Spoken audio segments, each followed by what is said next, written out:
Welcome back to our lecture about shadows in web design.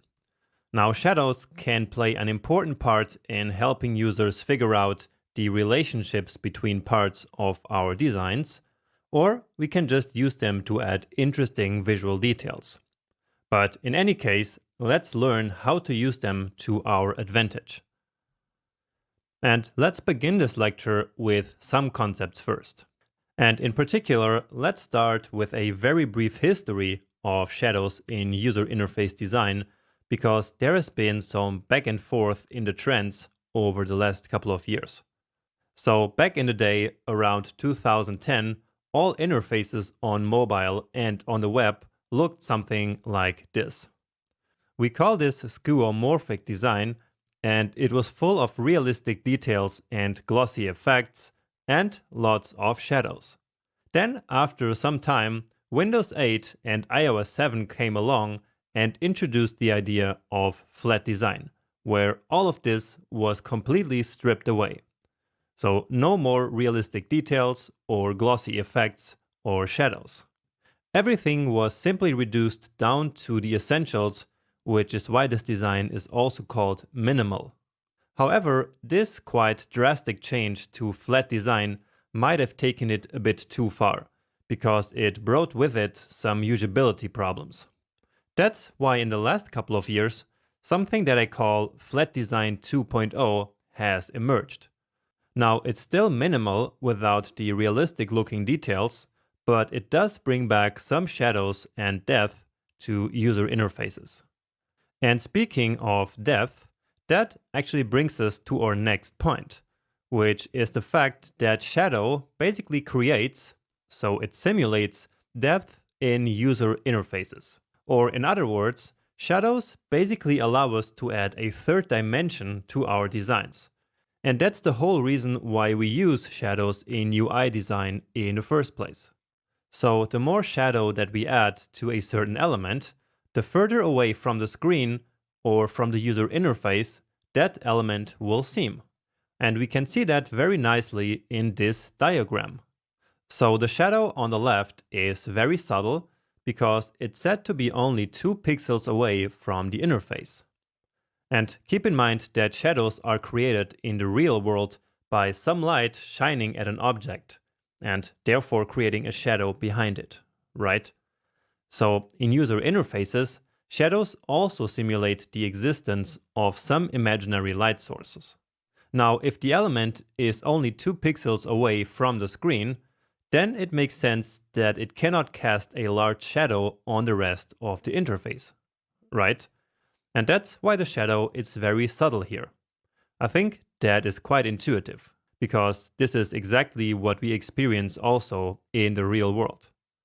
Now, on the other hand, if the element is far away from the interface, like let's say 24 pixels, then the element will of course be able to cast a huge shadow on the interface. And so that's the reason why we see that here on the other end of the spectrum. We can also see that in this other diagram, where all these different shadows are represented in a kind of 3-dimensional space. Finally, I also want to just mention that we can use shadows on both boxes and on text.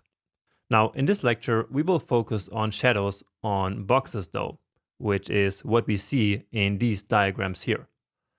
All right, so let's now see how we can use this idea of shadows in design. And first of all, you actually don't really need to use shadows if they don't fit your website personality. And again, we will talk more about this later, but for now what I want to show you is that, for example, in a serious design like this one here, we use a lot less shadows and many times no shadows at all, which is exactly what is happening right here. On the other hand, the more playful or more fun a design gets, the more shadows it will also use. So that's a very nice and easy rule that you can use for shadows in your own designs, even if you do not want to set a certain website personality. So even if you don't do that, you will still have some idea about how serious or how elegant your design should be. And so the more serious and elegant it is, the less shadows you are going to use. Now, we will go into what kind of shadow to use for different situations, but before we do that, let me give you two general rules on how to use shadows. And the first one is that you should always use shadows in small doses. So please don't go ahead and add shadows to every single element on the page, because that will just be confusing and will kind of defeat the purpose of using shadows in the first place. So in this example on the left, every single element does have a shadow. And in some cases, it might not make a lot of sense, like in these bullet points or the email form on the top left side, or on that big image. So if you add shadows to every single element, then that would be like adding shadows to no element at all. Because if all elements have shadows, then basically that doesn't create any visual hierarchy between these different elements. Now, on the other hand, in the example on the right, we only have shadows in some of these small images in the top right side, and so they are able to then create that illusion of depth. So basically, these two images look like they float on top of that other interface. And then also at the very bottom, so in these feature boxes, they also used some shadows there because they wanted this part of the design to really stand out from the rest. So having this kind of float over the rest of the design is used in this case to really make these elements more prominent than the rest of the content. So that's the first guideline on how to use shadows well. And the second one is that you must go light on shadows and not make them too dark. Because like you see here on this right example, that makes the design look kind of bad, really. There is not another word that I could think of there. It really just looks bad and unnatural too. So dark shadows like these look very unnatural because they actually don't exist in the real world. And so when we then see them in a design like this, we perceive them as simply looking bad and, well, unnatural, right? Now, using shadows in a bad way, which basically means to make them way too dark and to use them everywhere on the page, is one of the easiest ways to completely ruin an entire design. And so that's why following these two rules is absolutely crucial. If you make your shadows too dark and use them everywhere, it is actually best to not use shadows at all. And so be careful when you use them and make sure to follow these rules. And of course, also the next ones. And these next ones are about when to use shadows. So we should use shadows in the right situations. And so one of them is to use small shadows for smaller elements that we simply want to stand out from the page. Or in other words, elements that we want to draw attention to. And so that's exactly what happens here. For example, notice these call to action buttons, or even these entire small forms which have the input for an email address. These are very important elements on pages because these help to actually convert users to paid customers, for example. And so these are the kinds of elements that we usually want to stand out from the rest of the content on our pages. So that is the reason why we use these bright colors on them. And it's also the reason why we then add some shadows in order to make them stand out even more. And the same can of course be true for other elements such as images, like you see here on the left and on the top right, where the shadow simply has the purpose of basically making these elements as if they are floating a little bit on top of the interface. And so that draws attention to these images because they are somehow important for the storytelling or for displaying the product that's being sold. So these are examples of when we use small shadows. So next, let's talk about medium-sized shadows that we usually use for larger areas that we want to stand out even more than these smaller elements that we just talked about. So this technique of using medium-sized shadows is used all the time to make entire sections completely float above the page. So basically to make them stand out from the rest of the page. And these two examples show that in a very beautiful way. Now, another common application of medium-sized shadows is to make cards stand out from the rest of the interface. And again, with cards, we mean something like what we see here on the left, which in this case is a product card, which contains the description of a certain product that the user might buy. And we will better define what cards are a little bit later. All right. Now, finally, we also have large shadows. And these kind of shadows we use for elements that we really want to kind of float above the entire rest of the interface. And good examples of that are navigations and pop-up windows, like you see here on the right. So all these three examples have like really large shadows. And so as we learned in the very beginning, that immediately makes us perceive it as though these elements are really floating above the rest, right? So I think you can intuitively see that here in action. All right, so those are the three different types of shadows that we can use in different situations. However, we can also try with experimenting of changing these types of shadows on different situations. For example, on mouse interactions like click and hover. So that's actually a very nice example where the normal state doesn't have any shadow at all. Then as we hover over the button, we can add a medium-sized shadow, which will kind of create the effect of the button being pulled closer to the user. So towards the user as they hover with the mouse over the button. Then once they actually click the button, we can reduce that shadow, which will then create the interface of pushing that element back down into the interface. And so a very small and subtle effect like this can actually help creating a very natural feeling interface. Now, finally, let me give you just a bonus here, which is that you can also experiment with something that I call glows, which basically are colored shadows like this. So shadows don't always have to be black. And so if we give them a certain shadow, then they make the element kind of glow. So like this first button here, the red one, has a red shadow. And so that makes it look as if that button is kind of glowing, right? So that's a very modern effect that if you want, you can experiment with, even though it might be a little bit difficult for beginners. But still, it's interesting and you should definitely try it out at some point. Nice. So those are the guidelines on shadows, which I hope you found useful. However, we actually don't know yet how to use shadows in CSS, do we? So let's actually learn that in the next video. So in this lecture, we're going to learn how we can actually create shadows using CSS.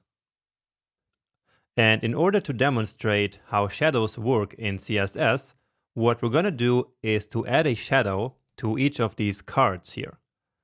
And remember that that is one of the common uses of shadows. So to add a medium-sized shadow to a product card like these ones here, right? Now, adding shadows in CSS is actually quite simple.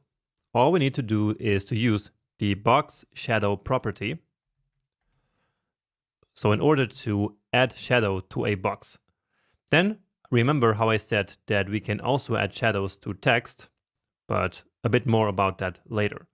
But anyway, the box shadow property actually requires multiple values here.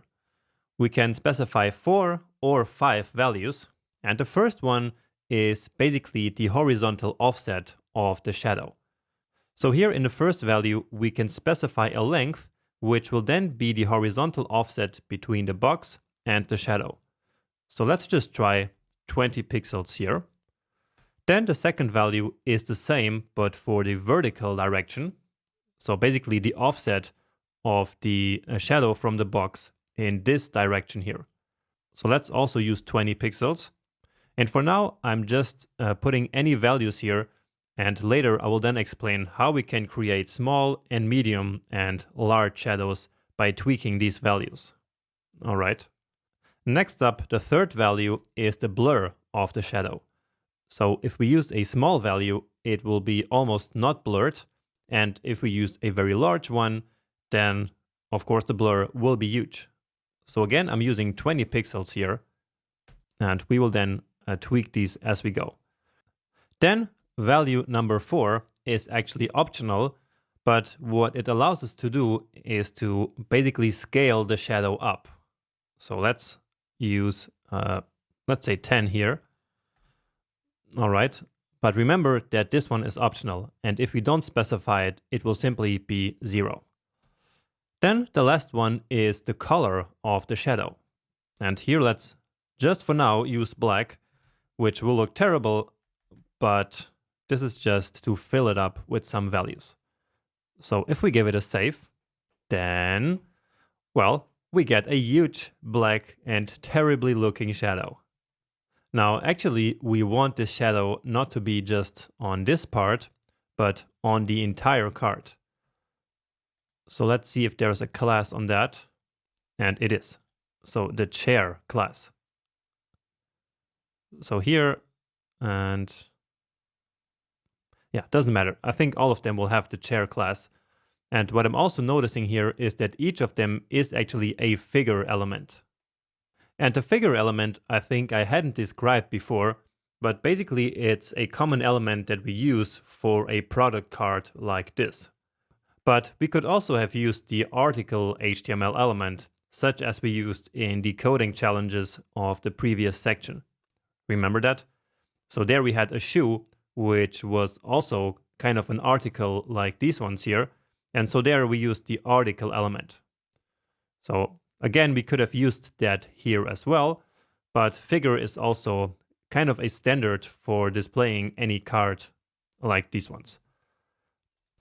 But anyway, let's now go back, select the chair class here, and move our shadow there. Nice. Or maybe not so nice, because we now need to fix that first problem, which is that the shadow is very dark, which makes it look very unnatural. Now, remember from way back how we learned that when we want to display a color with some opacity, we usually use the RGBA notation for that, right? So we can easily convert that by hovering over this color. And then here in the color picker, we just need to keep clicking on this title. One more time. Yeah, so now we have RGB. And if we then change this slider, it will add the A here and the fourth value, which is for the opacity. Now, usually for a shadow, we use a very low value, something like 0.1 max. So this is the shadow that you get in that situation. However, to demonstrate all the other values, let's put it back at a high value so that we can actually see the shadow when we manipulate the rest of the values. So usually in user interface design, we want the light source to basically come from the top. So basically from here, shining down on the element basically from here. So what that means is that the shadow cannot be like it is right now, because having a shadow that goes the same amount to the bottom and right kind of means that the light source is here shining in this direction where I'm moving the mouse, right? So that's quite intuitive, I think. And so, but if we want the light source to be here at the top, so in this direction, then we do not want any offset here to this side. And so usually we do set this value here to 0. All right. And so I think that this looks a lot more natural right now. Then the other value actually looks okay. So the vertical offset. So for a medium-sized shadow, that is a reasonable amount. Then this one here, remember, is the blur. And for example, let's set it to something smaller just to see. And at the extreme, if it was 0, then the shadow would be completely a box. So just like this. All right. However, you see that the box, so this shadow is bigger than the original box itself. And so the reason for that is this value number 4, which remember is the radius, which remember is basically a value to scale the box shadow up. So usually I actually leave this at 0, and so then it will look like this. So right now the shadow is only here behind the box and then coming out a little bit here because of these 20 pixels. And if we increase those, then this part here, of course, becomes bigger, right? So I usually leave this here at 0, which is the same as leaving it out completely. But I will just leave it here so that you know for reference that there are 5 possible values. So of course, this now doesn't look at all like a shadow. So let's add back some blur here. So at 10, for example, it would look like this, which still looks quite unnatural. And well, this makes it a bit better, but still we can go bigger, like 30 pixels. And so, well, in my opinion at least, that looks a lot better. We could go even bigger, but then the shadows would start to overlap each other here. And so let's not go there. Okay, so if we now decrease this value here, it will start to look quite natural, which is always what we need to strive for when we design a shadow here in CSS.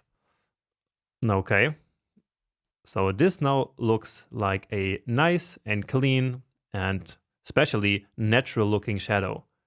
And it does the job well of highlighting these cards here just a little bit, but without adding too much visual clutter to our page.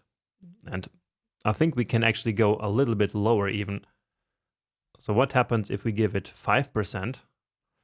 Then it becomes even subtler, but it is still enough that we basically get this border here. So without the shadow, this was simply all white, which we can see by doing this, right? But as we start adding some more shadow, then of course that starts to create a separation between the element itself and the background. So of course that's 0.5, and maybe that's a little bit too little. Let's put it at 7. So this is basically a 7% opacity. And so this is a value that I like to use in these situations. And this looks quite nice. And hopefully with this, you learned how this box shadow property actually works. Now, this kind of property, which requires so many values, is actually a good candidate to look it up on the MDN documentation. So MDN box shadow, if you're interested in learning more about this particular property. There's also a lot of examples, for example, for creating that kind of glow that I mentioned before. So of course the shadow doesn't have to be some kind of gray, so like a variation of black, but you can use a color to create this kind of glowing effect there. And you can move the shadow around, of course, using even negative values here. And yeah, you can even actually add multiple shadows as we have on this element by adding a comma here. Right, you can also read about all of them, but we're not going to do that. But this is exactly what the documentation is for. And now just to finish, let me very quickly also show you how we can use shadows on text. So I will just copy this because it's very similar. And let's just do it here on our H1 element. So instead of being called box shadow, it's called text shadow. And this one doesn't have this fourth value of the spread. So it's just like this. Let's add some more here just to see the effect. And there we go. Now this is a lot of blur. That's why we cannot really see it. So here the values need to be a lot smaller. And now you can see it, right? So something like this might be possible. And so in this situation, of course, this doesn't look really good, but actually text shadow is quite useful for situations where you have text on top of an image. So that's something I didn't discuss when we talked about image, but that would be yet another technique of handling text on top of images. All right, but let's turn it off because that looks kind of crazy. And so, yeah, that's it for working with shadows in CSS. Hope that made sense and that it was fun to keep adding some real-world effects that you see on other pages that you visit every single day. And next up, we're going to talk about border radius, which is yet another one of those a little bit more modern CSS properties that we use in the real world all the time. Moving on in our design section, our next topic is about border radius and roundness in general. Now, it might seem that border radius is a pretty insignificant detail. However, actually, it is pretty important, because the amount of border radius that we give to our elements has a big effect on the seriousness or playfulness of any design. So, as I already hinted at here at the very beginning, we can use border radius to basically increase the playfulness and fun of the design by making it at the same time less serious. So here is what I just said. So the less border radius we have, the more serious or elegant a design can be perceived. On the other hand, if we add a lot of border radius to our elements, then that design will automatically look more playful and more fun. And so I think that you can agree with the fact that this design on the right side looks a lot more playful and a lot less serious than the one on the left side. Now, of course, there are also other factors that play into that perception, like the typography and the colors that are used on the left side. But nonetheless, border radius is still a very important ingredient that we can use to make any design look less serious, or on the other hand, if we simply don't use it, we can make a design look more serious or more elegant. Now, in order to actually choose the amount of border radius, a good indicator of that is the typeface. So the typeface that you choose will already have a certain roundness, and so you can kind of make the border radius match that roundness. For example, in this design right here, the typeface is pretty round, and so we have those rounded corners on the image, we have the button also completely round actually, and then we even have those icons wrapped inside of circles. And by doing that, the designer here really added a lot of roundness to the overall design, not just in the typeface, but also in these other design elements. And therefore, that takes away a lot of the elegance and makes this all a little bit more playful and more inviting at the end of the day as well.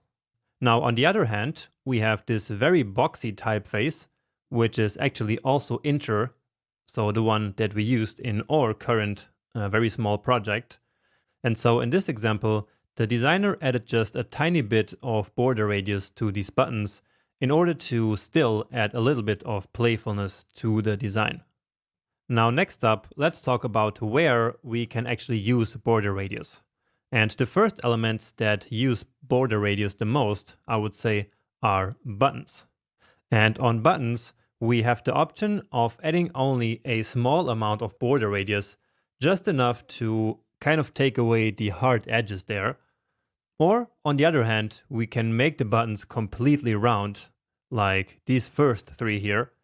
Or we can even use some creativity and make only some of the corners round and leaving the other ones with their sharp edge. Now, another great candidate are images. So it's pretty common to use border radius on images like we see here. And if we take that to the extreme, we can make them also completely round like we have it here in the center. Then around icons is also pretty common. And here again, we have those two options of only making them slightly round, so taking off the edge there, basically. And then, like I also showed you before, we can make the icons completely enclosed inside of a circle.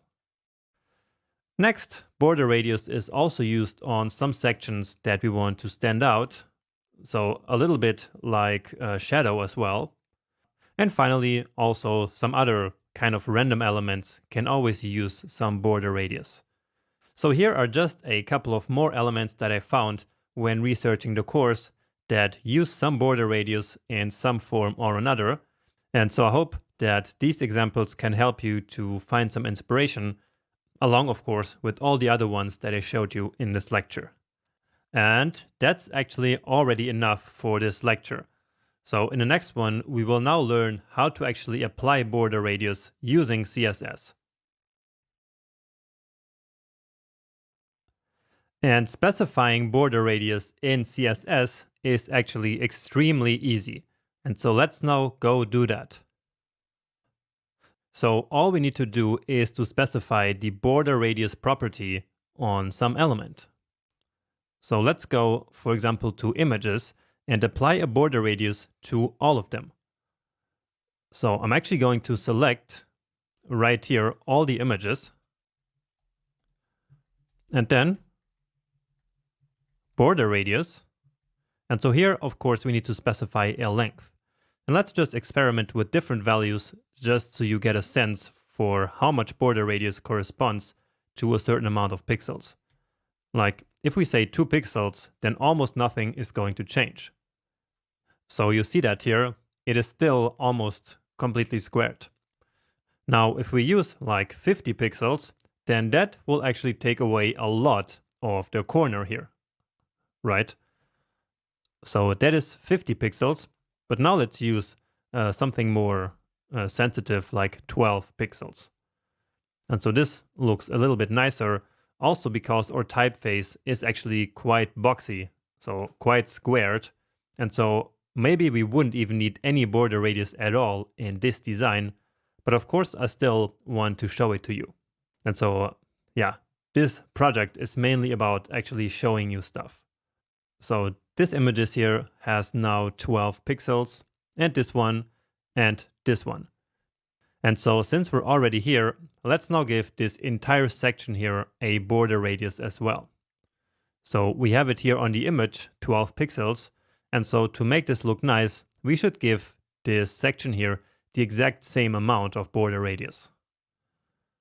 So remember, that is 12 pixels. So border radius. So if we added something else, like 20 pixels, then that would look kind of off. Well, actually with 20 it wouldn't be so bad, but let's say 30. So now it looks weird because this radius here is really a lot bigger. And so that's why we make it the same also at 12 pixels. So you see that? Now it looks quite consistent. And let's do the same here, since we're already down here as well, with these cards. So that is the chair box. Probably it's the chair, actually. So border radius of 12 pixel. And you see it down here, we have that border radius. However, now this looks kind of strange here, because we have the border radius not only on the card here, but we also have it in these two corners of the image, right? So we want it here in the top, but not at the bottom. And so we can actually control individual corners also using CSS. So let's basically take away the border radius here in this corner and in this one. So let's select the chair and then the image that's inside of that. So we're using a child selector, again, selecting the chair element, which is all of this, and then in there, the image, which is this element here. So remember that the image itself has a border radius of 12. And now we can selectively turn off one corner. So bottom and then left radius. And let's set it to 0. And it's gone, right? And so this is actually how you would also style a button like those creative buttons that I showed you in the last lecture.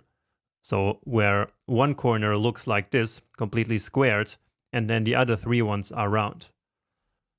But here that's not what we're looking for. We also want the other one to be 0. So just like this, right? So that looks nice and round. And now all we need to fix is these buttons. So this one and this one. And what we want to do with these is to actually make them completely round. So basically like this here. So where is that? right here. So border radius. So again, here we don't want this, which of course would still not look bad, but now I want to show you how we can actually make this really rounded. Now there are two ways of doing this, but one only works if the element is a square. So if the element is a square, to make it round, we give it a border radius of 50%, like this. However, since this is not a square, it will then turn this into this like oval, and so that is not what we want. And so instead, in a situation like this, what we need to do is to simply specify a really big value here. So as long as it's taller than the element is tall, we will be fine. So we can, for example, use 100 pixels. And so now that's the result. But we could also have used like 1000 pixels, and that wouldn't change anything. It just cannot be less than the height. So like this, it wouldn't work. Like this, maybe we're already there. But to play it safe, I like to use a really big value here. So that should have fixed it here and also down there, since that is using the same class of button. All right, so this nice little design is starting to look really great, I think. Now, one thing that we still need to fix is all the spacing that we have here on the page. So there's not enough white space here, which really makes it that there is a lack of visual hierarchy also on the page. And so that's what we're going to learn about in the next two videos, so that then we can come back and fix that here in our design. Welcome to the topic of white space. Now, white space is technically invisible, but it's still actually one of the easiest and fastest ways of drastically improving your designs. So let's now go ahead and learn how to do that. So white space is basically simply space between elements, but the right amount of white space can make our designs look clean, modern, and polished, and even more important, easy for the user to understand. Just look at this design, which has very little to no white space at all. So the entire content here looks very cramped, and it doesn't look clean at all, and our eyes do not really know how to navigate this page due to the lack of all this space. However, fortunately, it is very easy to fix this simply by adding some white space to the design. So now it does look quite modern and polished, and we can feel that somehow the design has some space to breathe. So this is in fact a dramatic improvement over the first version on the left side. But why exactly is white space so important? Well, white space automatically communicates how the different pieces of information in our layout are related to one another. And so by doing this, white space creates invisible relationships between the elements of the layout, which automatically makes it easy for the user to navigate that layout completely intuitively. Okay, and so now that we know what white space is and why it's so important, let's quickly learn how to use it. So, first of all, we should use a ton of white space between our sections. And going back to our previous example here, we can see that the designer did indeed add a lot of white space between these sections. So 192 pixels is a lot of space, but it is actually not too much. I think it does look quite right like this. And the same in this other design example here, where again there is a lot of white space between the sections. In this case, it's just 140 and 160 pixels, but of course, this will depend on many different aspects. You cannot just fix a number and then use that value of white space in all of your designs, okay? Now, the next place where you need to use white space is between groups of elements. So use a lot of white space there as well, but of course, not as much white space as between sections. So here, for example, we have these different groups of elements, which we can clearly outline. And so between these, there is some white space, of course. And it is not little white space. So we have 96 there between the heading and then that first block of content, and then there is 152 pixels between these two rows. So it looks like it's a lot of space, but again, this is actually exactly the space that is needed to make this look clean and polished. And going now to our other example, here again, we can easily see the different pieces of content. So like these groups of elements where there are 24 pixels between all of them. So a little bit less here, but of course, once again, this will depend on many different factors. Now we usually focus more on vertical white space, but it's important to also think about horizontal white space, for example, like between these columns here. So usually vertically we need a lot more space than horizontally as a general guideline. All right. Now here I actually have another example, which is this one. And again, we can easily distinguish between the different groups of elements. And so of course, there has got to be some white space between them. And the same here in this other example. So again, two groups of elements here, and then we need to separate them visually simply by adding some white space in the form of margin, for example, in CSS. Now next up, of course, we also need white space simply between the smaller elements. So going back here to all our three previous examples, you have some white space here, as you can see by these arrows. Then also a lot of white space visible in this example. And finally, it's also easy to see here in this final one. And once you're aware of this, you will start seeing this white space on every well-designed website that you visit. So it's something that every website that has a decent design will use a lot. Now, another guideline that I can give you is that inside of groups of elements, you should always try to use white space instead of lines. So using lines might look something like this, and this is actually a mistake that many beginner designers tend to make. So they think that in order to basically distinguish between elements, they need to add some visual lines. So just like in this example. While actually it looks way better and way more modern and more clean to simply add some space between the elements, right?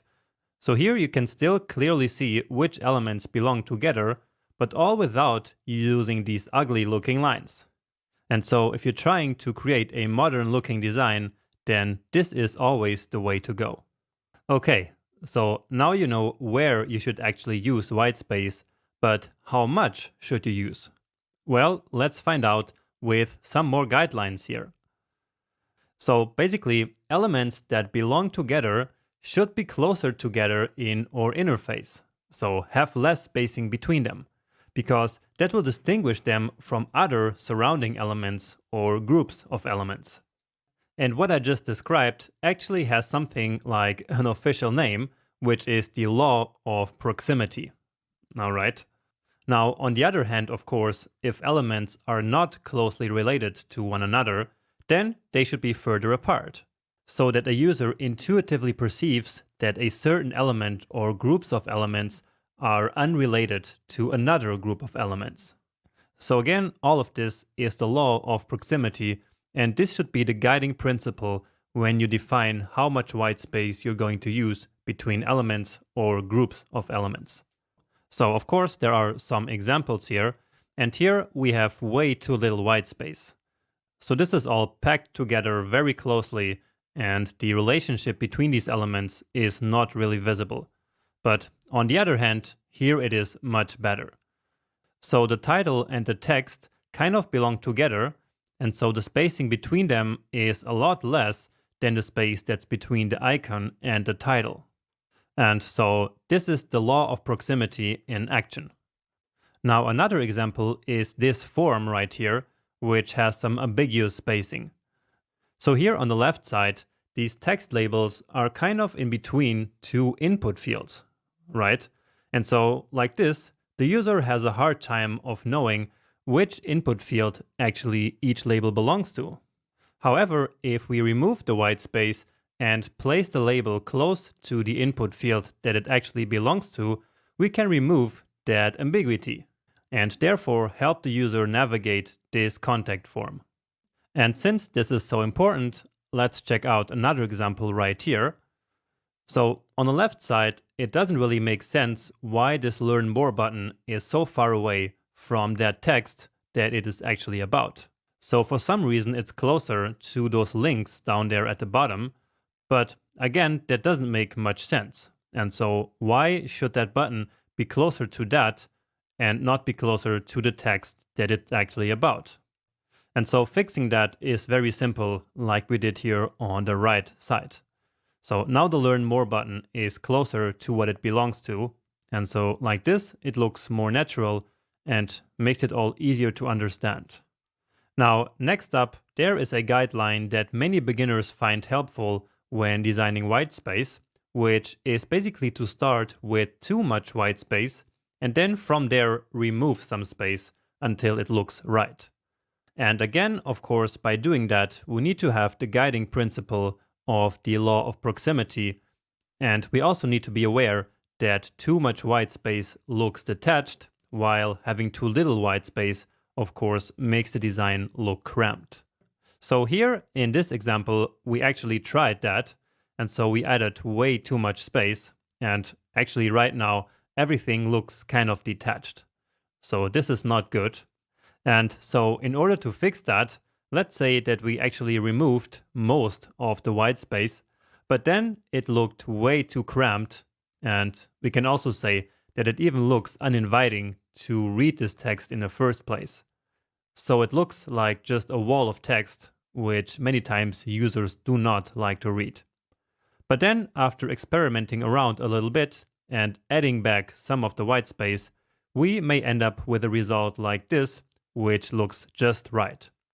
So here we can feel that the design can breathe and everything is not too detached, but also not too cramped. So like this, it's perfect. And next, another guideline that might help you choose just the right amount of white space for your design is that you should try to match all the other design choices when it comes to white space. So for example, if you have big text or big icons, for example, then you will need more white space. So just like in this first example, here the text is huge, and so we see there is actually a lot of blank space here on this page, and also between the groups of elements, there is quite some white space there. Now, if you compare this to the design on the right side, here the text and the images are all quite small, and so therefore there is also a lot less space. So it would certainly look kind of unnatural if with this small content you would add a lot of white space between them. That just wouldn't feel right. Okay? And so again, you need to a little bit try to adjust your white space to all the other design choices that you already took. And now finally, when it comes to actually choosing the values for your white space in CSS, you can try to follow a hard rule just like we have been doing with the font sizes. Now, of course, you should not use the same rule as we used in typography, because that one is specially adapted for text. But instead, you can use a rule like this one, which only uses multiples of 16 pixels for all the margins and paddings that we apply on a page. Now, you will also need to add some smaller values like 2 and 4 and 8 and 12 pixels. But in general, from there on, all the other values are multiples of 16 pixels, and some of them are even skipped just in order to limit your choices. So it's the same idea as before with the font sizes, where I mentioned that limiting your choices is actually a good idea. So it sounds like a limitation, but it's actually great, because having to constantly think about what spacing we want to use can be really tiring. But if we have a system like this in place, then we can just choose a value, and if that one doesn't fit, then we go for the next one. And this one, believe me, will be even easier to use than the one for font sizes. So this makes designing much easier and faster, especially for beginners.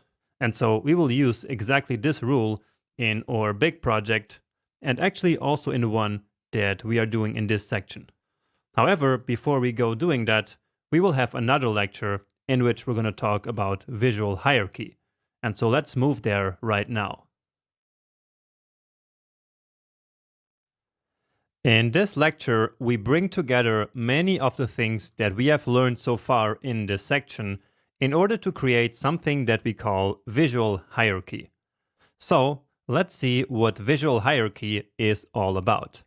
And essentially, visual hierarchy is all about establishing which elements of a certain design are the most important ones. So that's exactly what hierarchy means, right? So essentially, we need to establish a hierarchy of elements in order to draw attention to the most important ones of these elements. And doing this is actually one of the best ways to make a layout actually look designed.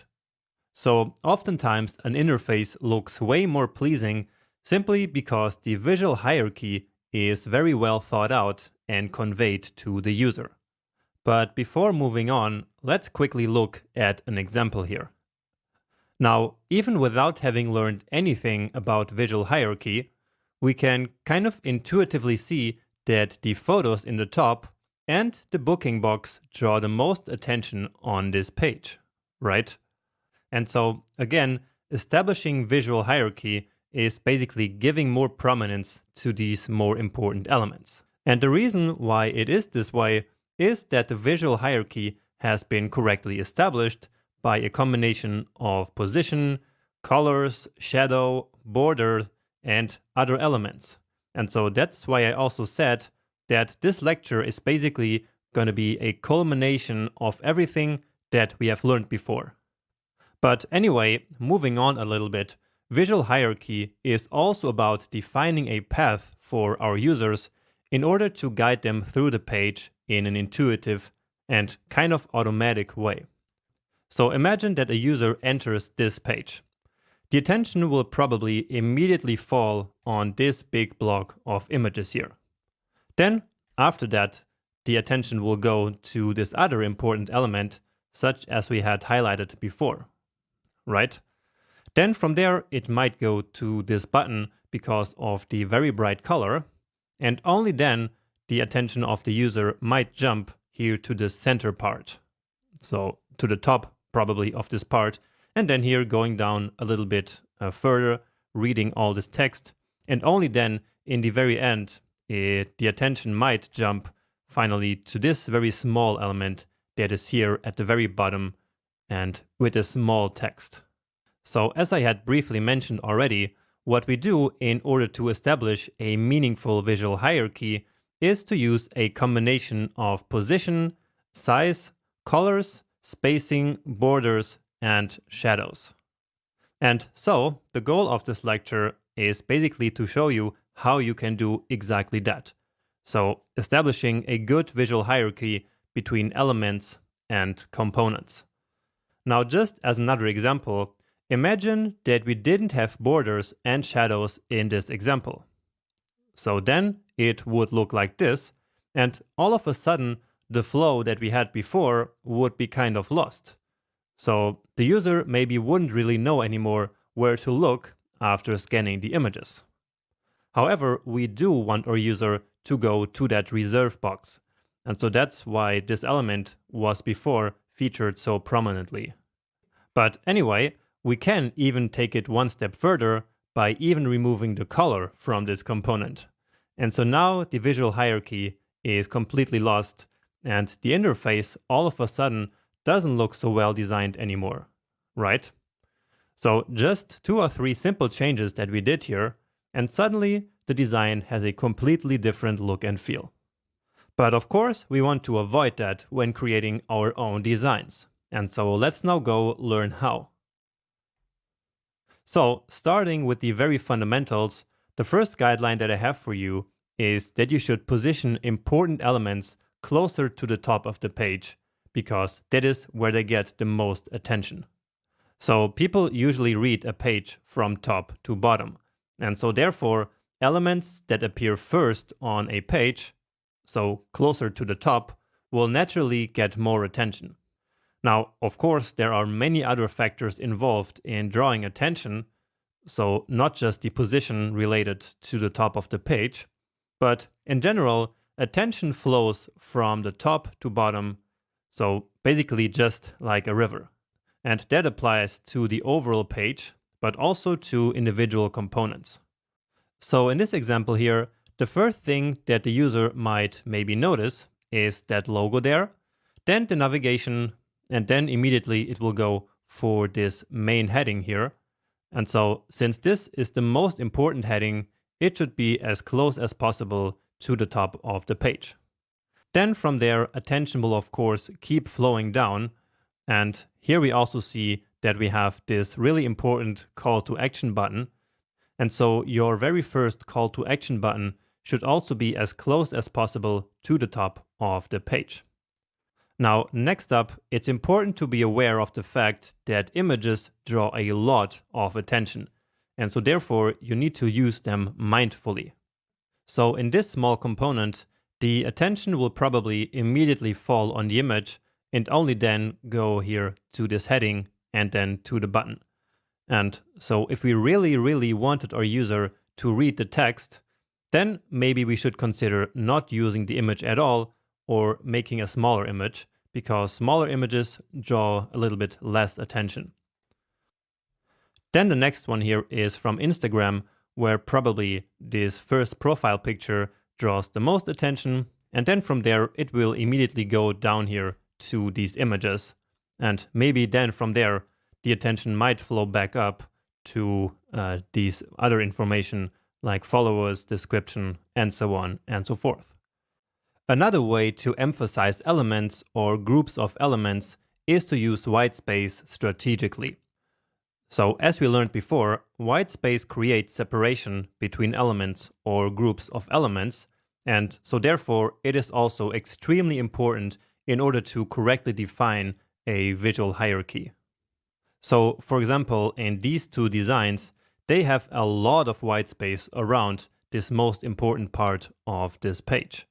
So on the left especially, there is a ton of white space basically around this sign up form, while on the right side, there is a huge amount of white space between the two rows and also really around these 5 feature blocks. Now, I don't mean, of course, that you should always surround everything with this much white space. Just follow the rules that we learned previously about white space and you're going to be fine. The point here is just that we can use white space strategically in order to make important elements stand out. Okay, and now we're going to start focusing only on text elements. So learning how and when we can make different text elements more or less prominent, because this is actually one of the most important things of doing visual hierarchy on a smaller level. So for example, inside of a component. So for text elements, we can use a combination of font size, font weight, color, and white space to give elements different levels of importance. And by color, I mean both text color and background color, like for example on buttons. And let's study again the example from the beginning. So this one here. And so at the very beginning, we have no hierarchy at all. All the text has the same size, the same weight and color. Only a little bit of white space has already been added. Now, as a first step of improving this, we can increase the font size a little bit on the title, which is the most important piece of content here. Next up, we can increase the font weight, for example, on the location, the heading again, and also the rating of 5.0. So this is looking quite nice already. There is definitely a lot more visual hierarchy than before, but we can even make this better to make it perfect. So basically, the final step is to lighten some of the colors in order to give them a little bit less importance. So here, the superhost label, the location, and also the number of ratings has actually been lightened in order to give them less prominence than the rest of the content. And let's check out another example here, which is this one, where at the beginning all the text is at 20 pixels and there is no hierarchy at all. There's no white space, no color, no font weight, and really nothing. So in order to improve this, we can change the font sizes a little bit and add some white space. So now there are a lot of different font sizes here according to the importance of each of the elements. So already looking a lot better, but to make it perfect, we can also add some font weight and some color. So what we did here was to emphasize some of these elements by making them bold.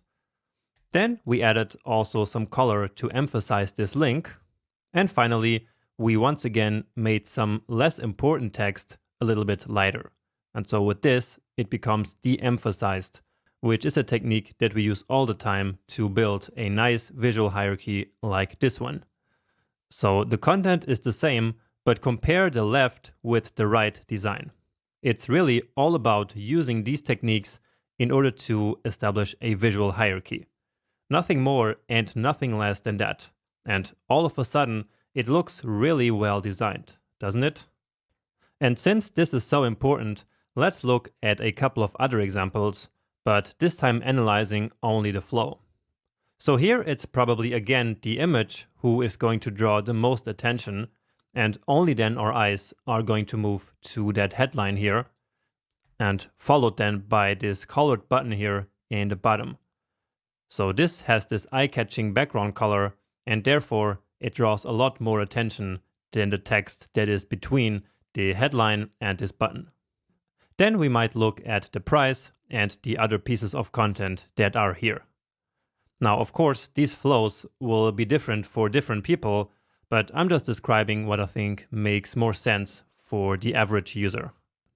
Then another example of a well-designed visual hierarchy is this one, where again we start at the very top, but then our bright blue button here in the bottom will draw our attention. From there, we might move to this bold text here. So again, the font weight is used here in order to draw attention, right? And only then, in the end, we might go to this de-emphasized text, which is a bit lighter and also has less font weight. Then another one where we have a more classical top to bottom flow. However, that small and light subtitle that says work 03 is not really drawing any attention because it's so light and so thin and small.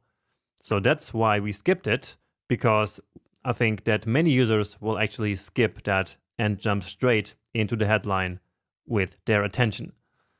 Now here then we have this nice and subtle background color, which makes this piece of content stand out a little bit. So otherwise maybe the attention would immediately go to that image, but like this, maybe we will first stop here, and then after that, we might look at the image and then the rest of the content here. Finally, just another one, and well, here we just start here with this really big text. Then probably we might go to this text that is a little bit smaller. And then here we have this bright color, which I think draws a lot of attention. And so I think the attention might jump there next. And only then we go to this small text, followed by this other even smaller text that's right here at the bottom. So here in this example, once again, you can really start seeing now why designers took the decisions that they did with the size, weight, color, and also white space. So all these components are really well designed, and therefore the visual hierarchy is also top-notch. And so again, nothing here is random. All the design decisions make sense because the designer wanted to establish a visual hierarchy to guide the user. But now you might ask, what elements should we actually emphasize? Well, we should emphasize contents like titles, subtitles, links, buttons, data points, and icons. And as we already saw in all the previous examples, we can also de-emphasize less important text, so things like labels or simply secondary information. So again, that example that we worked on previously, here we have the title, which is really emphasized. We have an icon, which is emphasized by the color. Then we have a really important data point, which is this rating, and that's why it is bold. Here is a link. And finally, there is some less important text here, so some additional information that on purpose we made lighter in order to de-emphasize it. All right. So these are basically the types of text that are important to think about when we create visual hierarchy. And let's take a look at a couple of more examples. So again, icon, subtitle, and link. And here we have subtitle and the title and the icon. And also the subtitle here. And I'm going through these examples a lot faster now because, as I mentioned before, I actually want you to download these lectures as PDF slides so that you can then study them on your own and get a lot of inspiration for when you start building your own designs. So you shouldn't just watch this video and call it a day. It's very important to also really analyze all of these examples one by one, because I did choose them very, very carefully with tens or probably hundreds of hours of research. All right. But anyway, let's take a look at a couple more. So here again, we have a subtitle and a couple of very important data points. So in this case, that's prices. And so therefore, they are bold and bigger than the rest of the text. And I think they're even darker. Then here we also have some additional information once again. So just telling customers that this is for European cards. And therefore, this text is a lot lighter and also smaller. Then here, these icons are apparently quite important, which is why they got this nice attention-grabbing color. And then finally, there is this very subtle button. So a button with a very subtle background color. Because if this was, for example, green, like the rest of the text here, then that button would get all the attention. But in this case, apparently, the designers wanted the focus to be on the prices and not on the button. And so that's why they basically took out the green background color and replaced it with this very subtle gray. Now, another one, here are some icons, some important data points. And then this label here is very nicely de-emphasized by being super small, but still with this uppercase text, which I think looks amazing actually. Then here, again on Instagram, there is a data point, and then these buttons here are actually really noticeable, de-emphasized. And the reason for that is that Instagram doesn't want to take any attention away from the photos. All right. That's also why the mobile application is completely white, basically, except of course for all the pictures. All right. So that was a lot to take in about visual hierarchy for text elements. But we're not done yet, because now we need to talk about visual hierarchy between components. So that's also super important. And by components, essentially I mean groups of elements or big areas of content. So let's focus now on establishing visual hierarchy between components. And the way we do that is through a combination of background colors, shadows, and border. So let's take a look at an example. And so here in this design, this really bright background color really makes this section completely stand out from the rest of the page, right? And the same is true here on this website. So again, one big standout section, which is going to take all the attention right here. And of course, that is on purpose. So that's why they chose this color right here, because that is where they want the user's attention to go. And this second one actually not only uses background color, but also a nice shadow. You see that?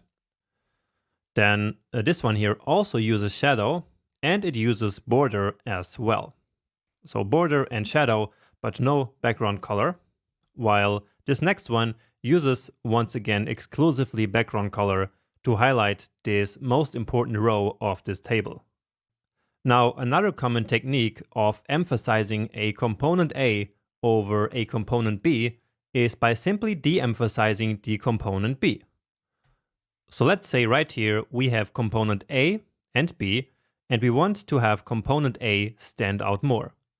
So we could of course add maybe a border or a shadow to the left one, so to component A, but what we can also do is to simply de-emphasize component B.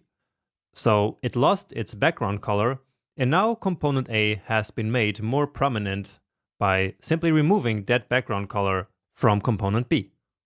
And by the way, notice also that arrow that says free close to the Start Now button. So that is yet another way to basically emphasize that Start Now button, right? So that's not a technique I'm mentioning here in this lecture, but it's still just another way of drawing attention to that important button. So here are some more examples of de-emphasizing one component in order to emphasize the actual component that we want the user to focus on. Now, finally, just like with text elements, you now might be wondering what kinds of components you should actually draw the attention to when you're building your own designs. Well, here I have a big list of some components that we usually want to stand out from the rest of our page's content. And so let's now take a look at an example of each of them. So this is an example of a testimonial, so of someone talking about your own product, basically by trying to advertising it. Then we have call to action sections, which many times websites have like on the end of a page so that the user signs up for their product or their service. Then there are also highlight sections, as I call them, which are essentially big sections in the middle of your content, which we kind of want to stand out. And so we simply can give them, for example, a different background color like this design here does. And here are two more examples of highlight sections. And again, they use some different background color than the rest of the page to really stand out there. Then we also have preview cards, which I had mentioned before already. So basically previewing some kind of product, for example, that you're trying to sell. And so these again, many times should stand out from the rest of the content by using shadow or some kind of border. Then there are also forms, which can look like this, or pricing tables, where many times there are different pricing options, and then the designer usually highlights the one that they actually want the user to choose. So that can be done using a background color, but there are also many other options that you can choose from, as I will show you a little bit later. Because actually, we have an entire big lecture all about different components. And finally, as we already saw a bit earlier, we can also highlight or emphasize an important row or an important column in a table. And of course, this list of examples is not exhaustive. There are many components which can use some emphasizing. All right. But this lecture is already running quite long, and so let's actually implement some of these things in the next lecture. So I see you there after you hopefully finished studying this lecture some more. So let's now analyze and improve the visual hierarchy in our small design project by using white space and also some other techniques that we just learned about. Now this is actually just a very small project, and therefore we're not going to be able to do all of the things that we just learned over the last two lectures, but we can still analyze our visual hierarchy here a little bit, and then, as I mentioned, also try to improve it.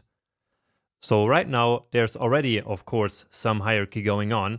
For example, if you take a look here at this component, so this header here, immediately our attention goes here to this big and bright image, and then probably here to this big heading, and then here to this button, which has this nice background color, which really makes this button here stand out and draws a lot of attention.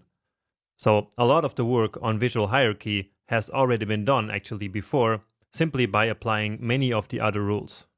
And if we move down here, it's the same. So for example here in this component here, we already made this entire component here stand out a lot by adding this background color. So by having this color, it adds a nice contrast here to the rest of the elements, so these two surrounding sections, and so that draws a lot of attention once again to this more important section here. So again, without even knowing it, we actually already worked a lot on visual hierarchy here. However, there is still a lot to do here, and mostly in the form of white space. So the rules that we learned about white space 2 lectures ago are in many situations here not really applied yet. For example, between the sections, there is not a lot of white space at all. So we have here this heading for this section down here, but the distance between this heading and the content of the section and the previous section, which ends here, is kind of the same. So the distance between this one here and this one is kind of the same. And so this is quite ambiguous spacing. So we don't really know where this heading here belongs to. And the same here, right? This kind of hangs in the middle of these two pieces of content. And so that's not good at all. And so remember that one of the very easy guidelines in whitespace is that we should add a lot or even a ton of whitespace between sections. All right, so let's go here to our CSS. And so somewhere here we already have some rules about this whitespace. And so that's right here. So after the header and after the section, there is a margin bottom of 48. So let's check that out here quickly, just so we all know what we're talking about. So we have a header, right? So there's some space there. And then we have the section. And so all of these then have different spacing to the bottom. All right. But now let's actually dramatically increase this. And so, just as we also learned in a lecture about whitespace, it is a good idea to use a fixed system so that we don't have to constantly choose like random spacing values, right? So we have 48 pixels right now. So all of this here is the spacing system that I mentioned before. And so let's increase that to 80 or even 96. So I'm going to experiment with those two.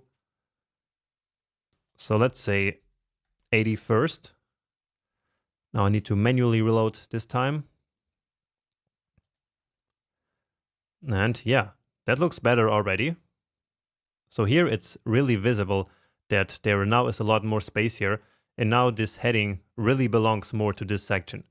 But I think we can actually push it even further to 96 pixels. And this is even better like this. So also there's now a nice space between this section and the footer, and here as well, and here. So that looks definitely a lot better. However, if we now scroll up, then there's a lot of space here below this image, but not here on top of the image. So we should actually add some space here as well. So basically at the top of this header. So let's see where that is. Right here. So there's a margin top of 48. And let's put that to the next value, which was, I think, 64. So 64 or maybe 80. And yeah, 64. So that looks better. Let's try 80, but I think it will be too much. Yeah.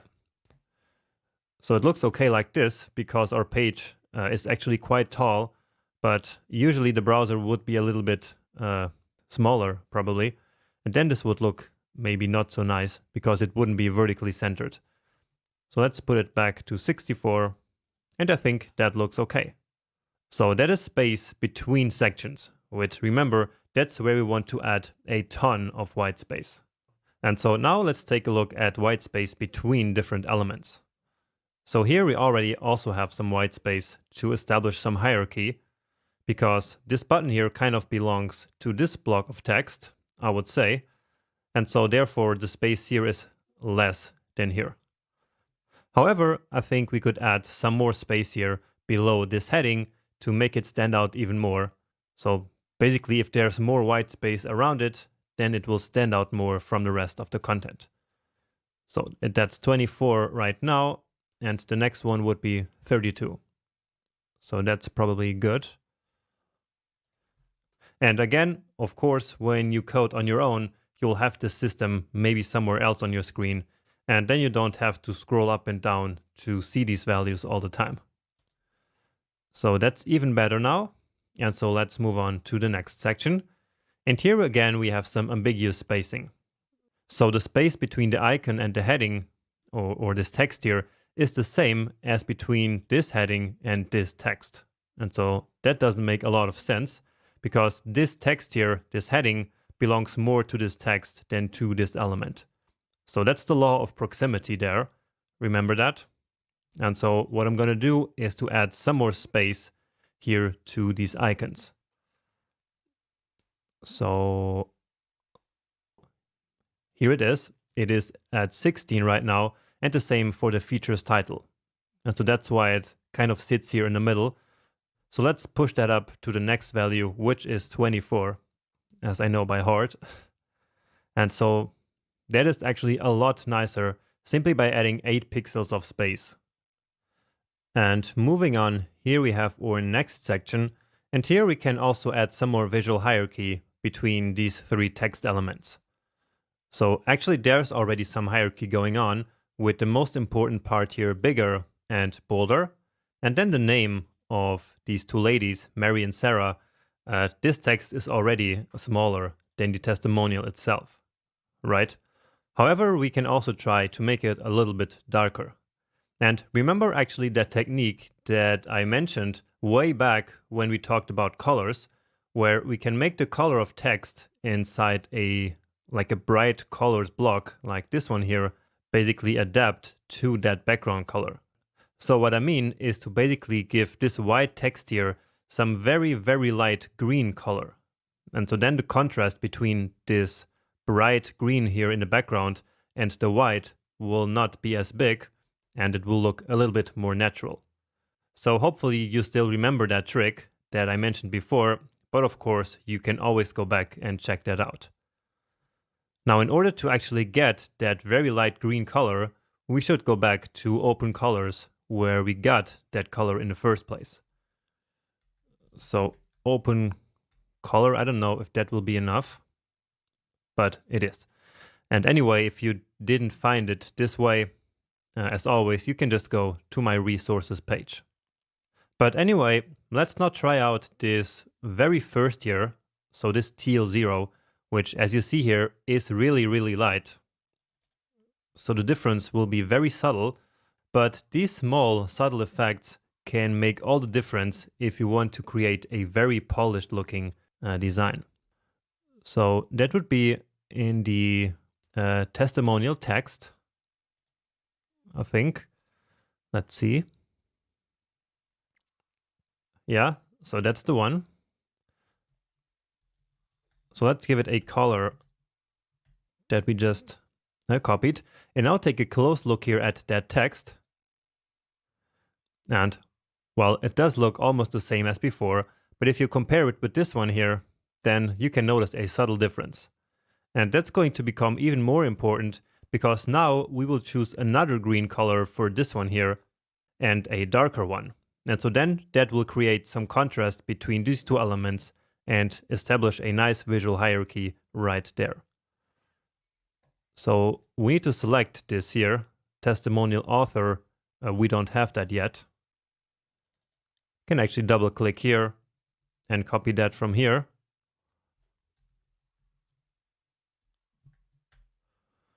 And then let's get here the next color. So this one. And now let's see what happens. And yeah, so here you can actually see that this is quite green already. It's not just as white as it was before. And so this creates now, as I mentioned before, some nice contrast between this text and this one. And so the visual hierarchy is now even better established. And now finally moving on here to our card section with the best-selling chairs, there's also some stuff that we can fix here. Because once again, we have some ambiguous spacing here. So here inside these cards, we have basically 3 parts. We have the heading, then we have these 4 bullet points here. So these 4 pieces of information.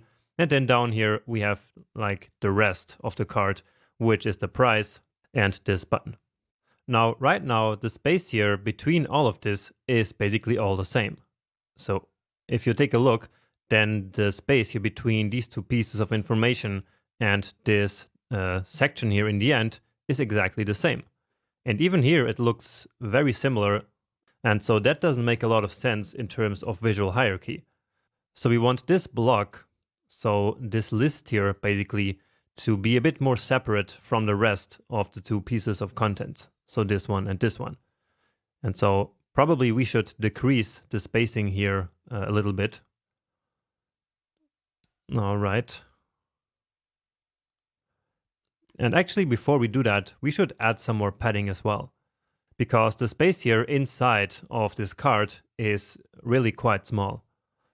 So we can push it to the next level, which is 32 pixels. And so this looks a lot better with one simple change of the padding.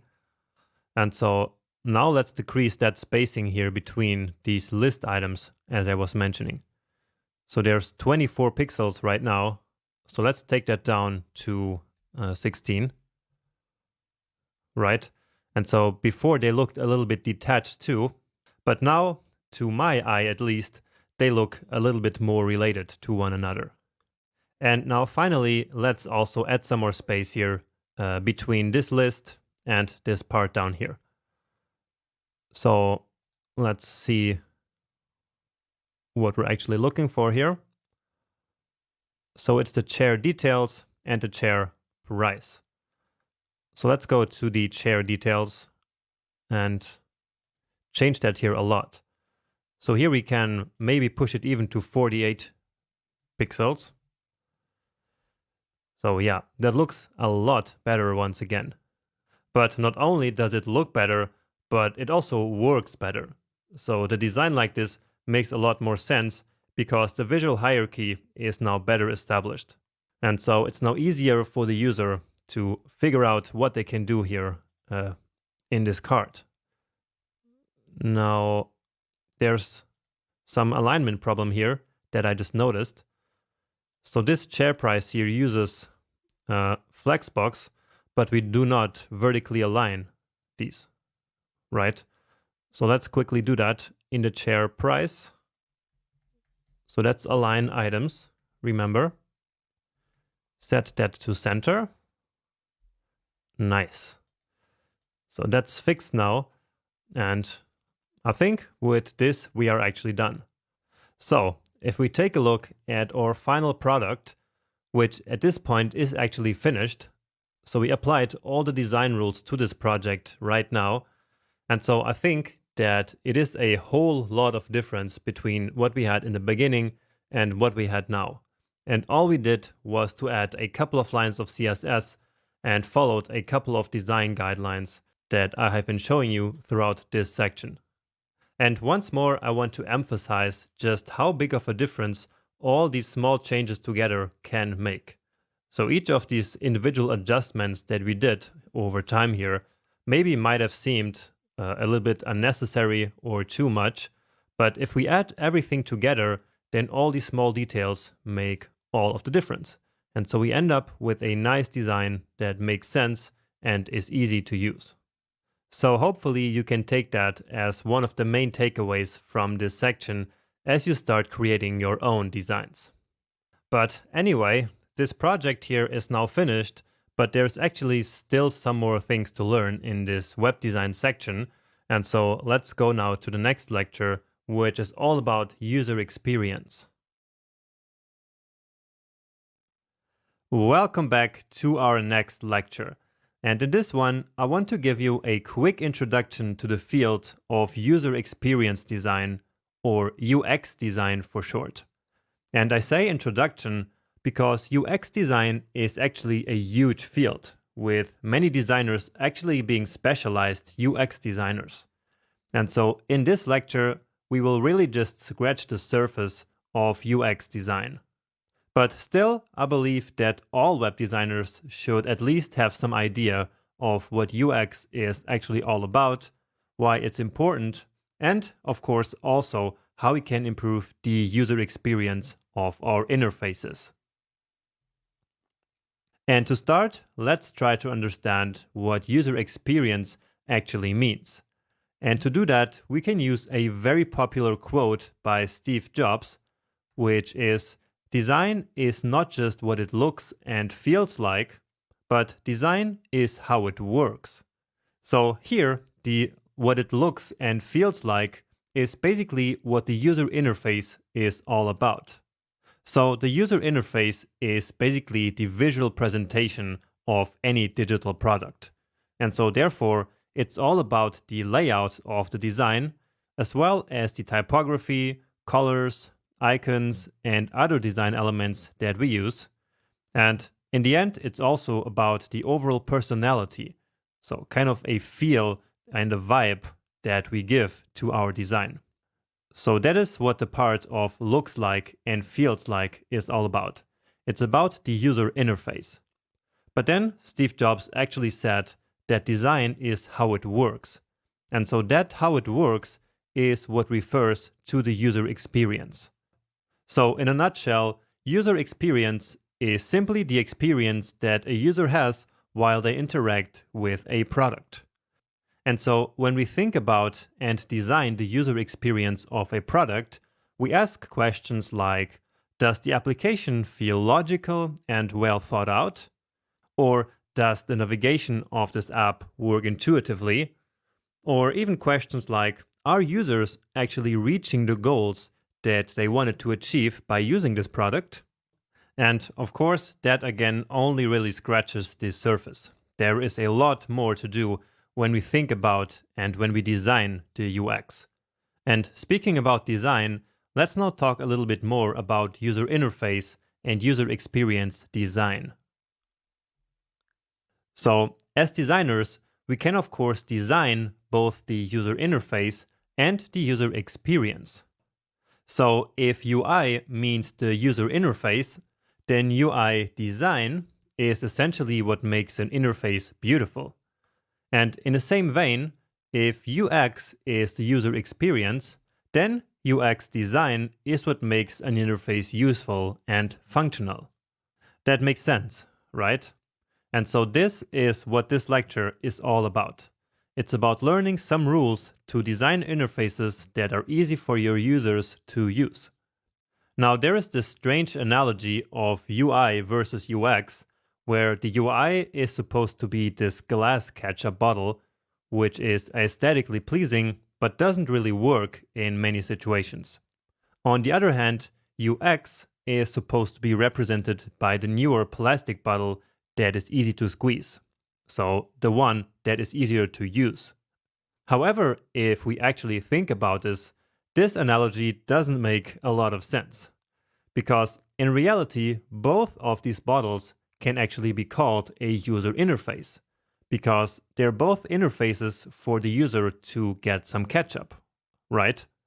They do, however, create completely different experiences. And I'm sure that you too have experienced this kind of situation here at some point in your life when you used this kind of ketchup bottle.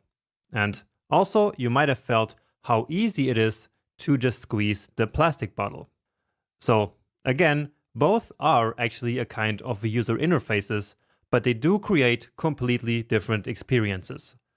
One is more pleasing and the other one is many times a lot more frustrating. But I think that this is actually a nice example of how different user interfaces can create completely different experiences for the user.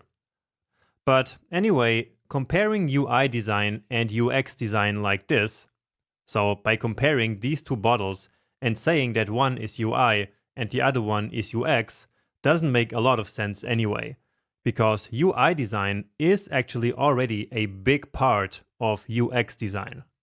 Or in other words, UX design can really not exist without UI design, because a well-designed user interface is already contributing a lot to a good experience for the user.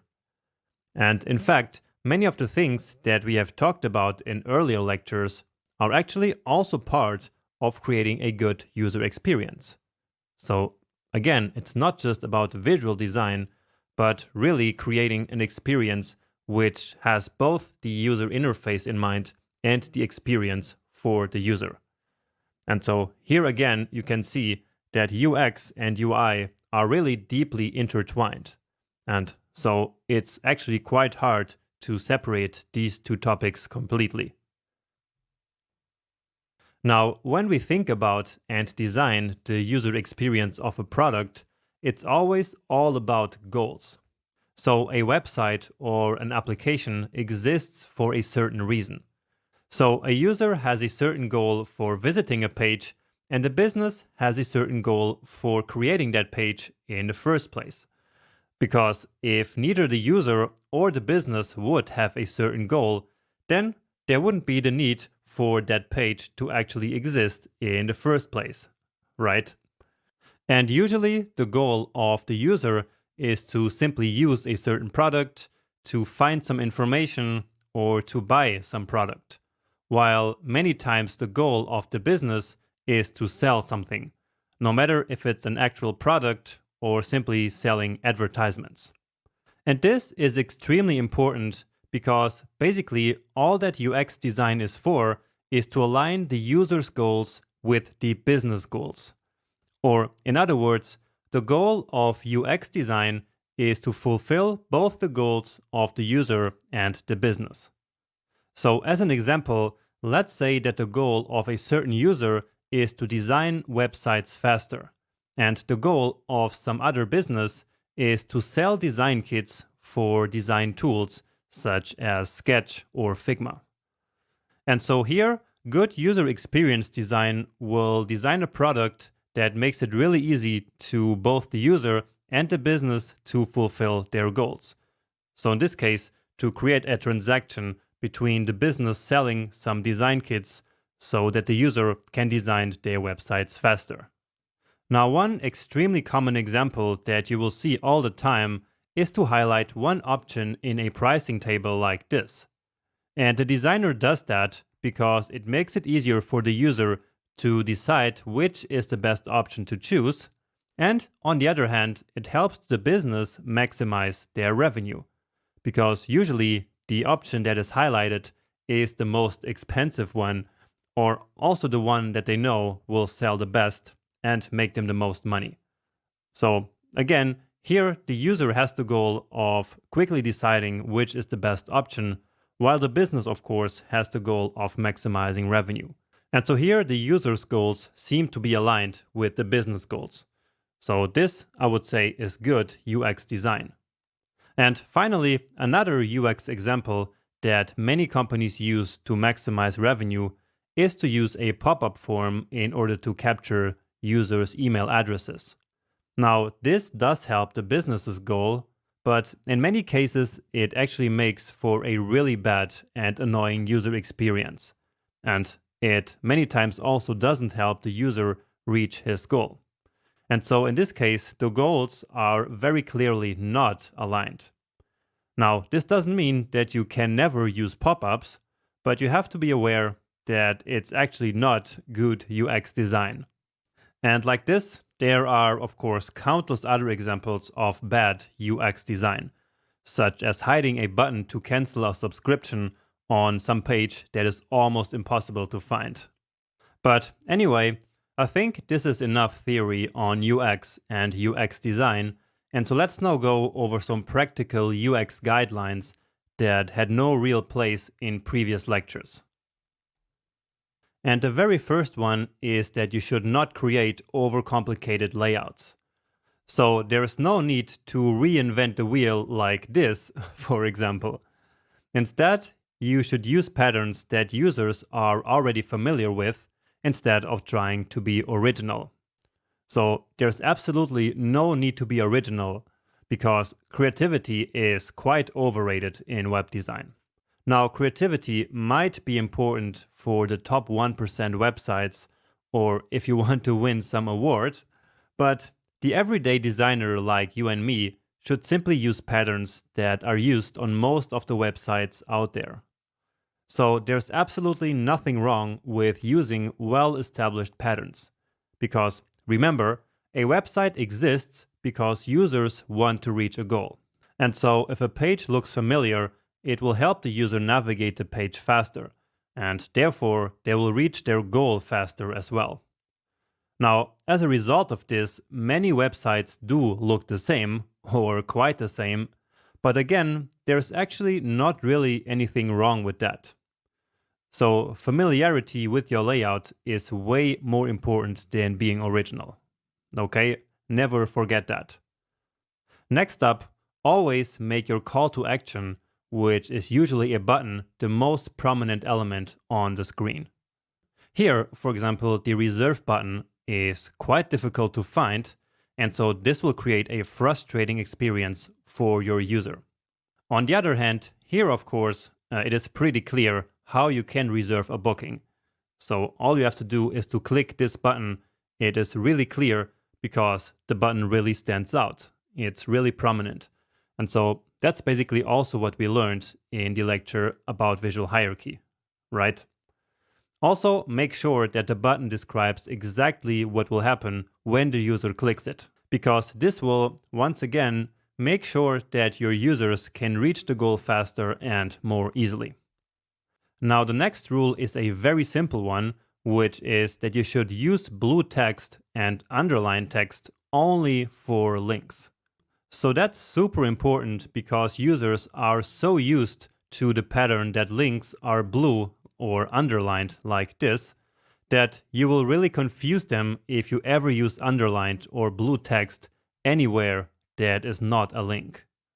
So in this second example, that blue and underlined United States text there very clearly looks like a link to you as well, right? But, well, here it is actually not a link. And so this is very confusing and frustrating, and so don't do that. Next up, if you use animations in your design, make sure that they actually have a purpose and that they are fast. So don't use animations just because you can, because that might leave users confused, and many times it simply doesn't look professional. Also, make sure that your animations are fast, like between 200 and 500 milliseconds, because otherwise your users will perceive the interface as being slow and sluggish. So no one wants to wait for some animation to finish, right? Just take a look at this image here fading in for 2 whole seconds. That looked really sluggish, right? Like not professional. On the other hand, the next animation only takes 0.4 seconds, and that looks just right, if you ask me.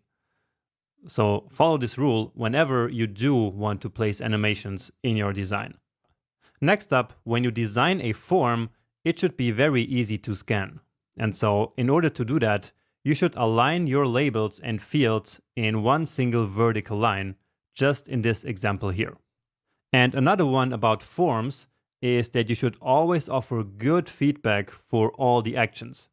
So whatever happens after a form is submitted should clearly be stated in your interface, because otherwise that might be very frustrating. So for example, if this form here would successfully send an email, the user would expect to know that by the end, right? So you should display some kind of banner saying that your email has been sent. You should not just leave your user hanging and wondering if the email was actually sent successfully or not.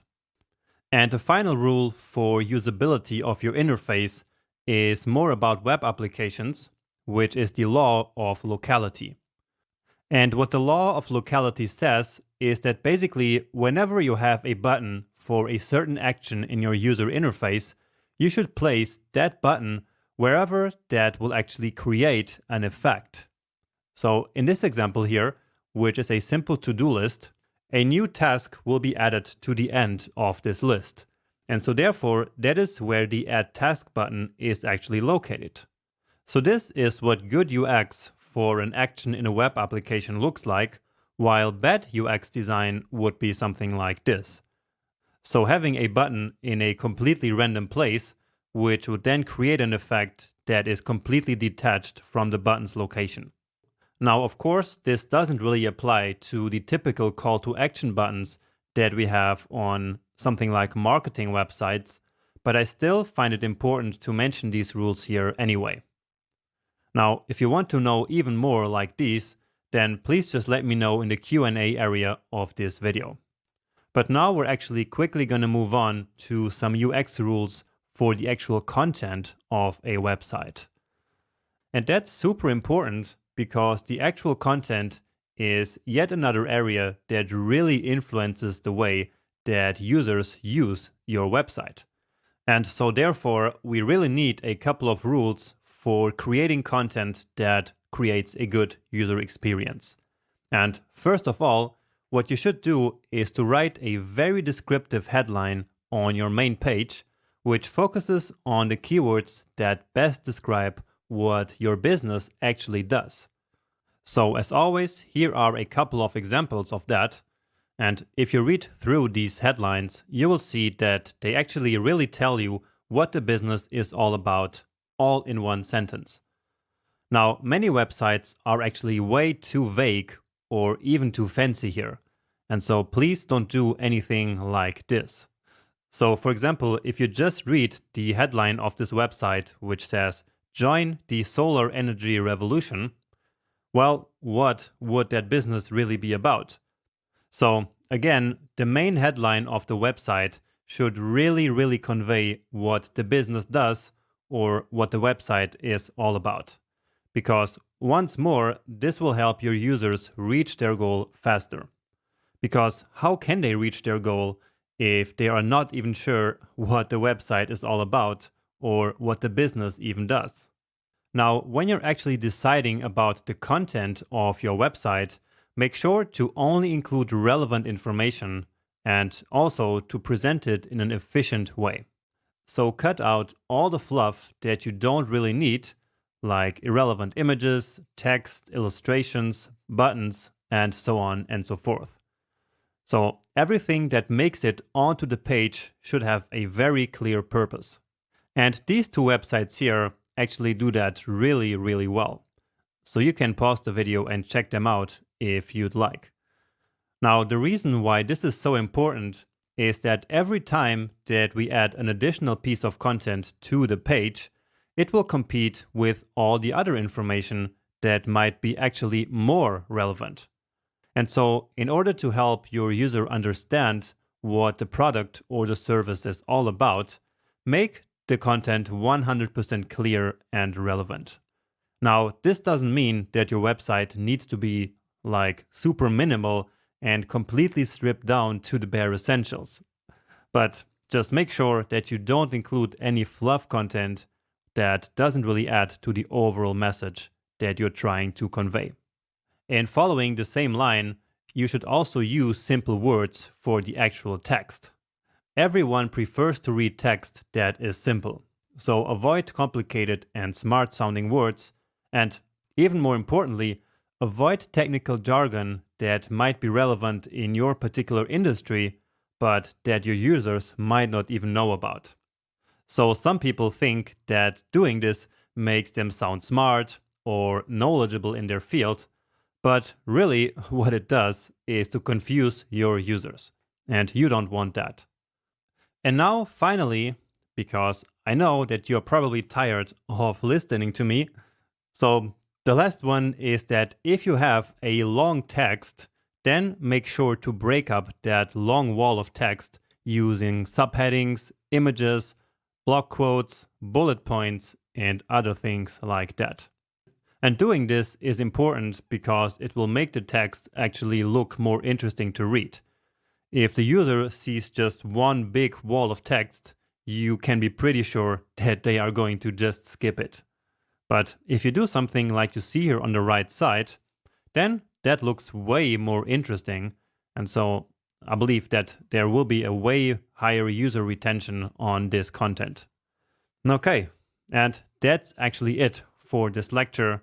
I hope that you found it useful and that you learned a couple of things, and especially new things about this huge field of UX design.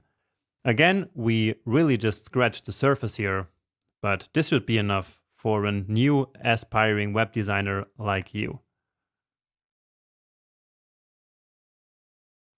In this lecture, we're finally going to talk about website personalities, while I introduce what I call the website personalities framework that I created specifically for this course.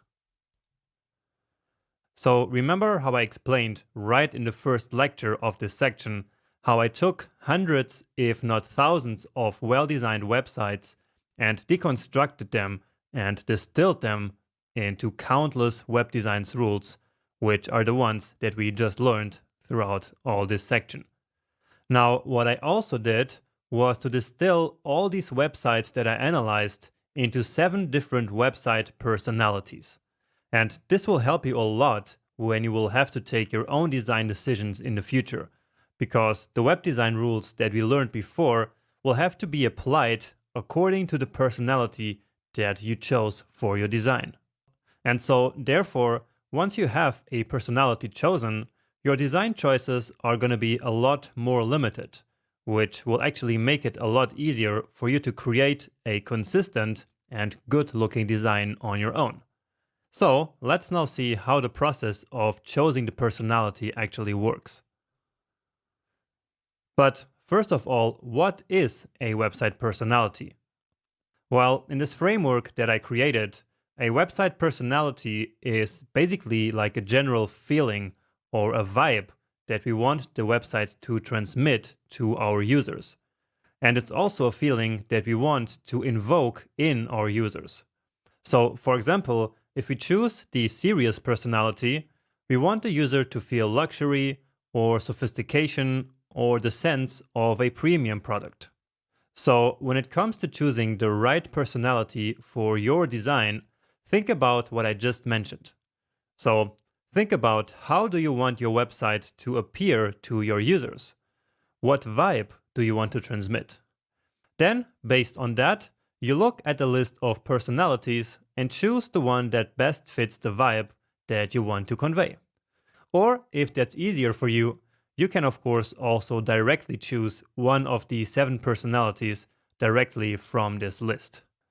Also, you can choose multiple personalities if you want, but more on that by the end of this video. But now you might ask, why is this personality actually so important? Why does it matter?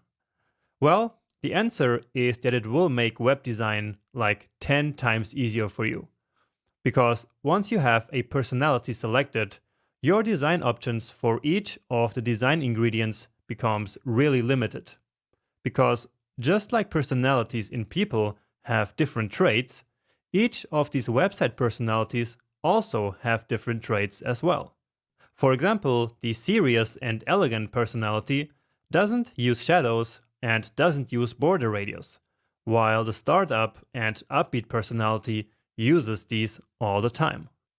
Therefore, when we create our designs, all we have to do is to apply these personality traits for each of the design ingredients that we learned about. And what exactly are these personality traits? Well, let's find out. So we're going to start with the serious and elegant personality. And here in the beginning is again that overview text that I already showed you in the first lecture of this section, and so I'm not going to read those again for each of these personalities. And in fact, I'm only briefly going to talk about each of the personalities, because otherwise it gets very boring for you quickly. So what I want you to do is, once again, to actually download these slides and then study all of these personality traits basically by yourself, and take a look at the examples to see that what I'm explaining here really makes sense in the context of each personality. But anyway, the serious or elegant personality is used a lot in real estate or fashion and in general luxury products or services. And so here now we have the web design ingredients that we had learned about before, right? So typography, colors, images, icons, shadows, border radius, and also layout, which we will talk about in the next section. So again, for each of these personalities, we now have basically different personality traits in each of these ingredients. So the serious personality uses serif typefaces, and especially in headings, a light font weight, and usually a small body font size is also quite common. Common colors include gold, pastel colors like in this example, or black, or dark blue, or gray. So basically colors that invoke some kind of luxury or high quality products. As for the images, these types of designs use very big images many times and also make sure that these are really high quality images.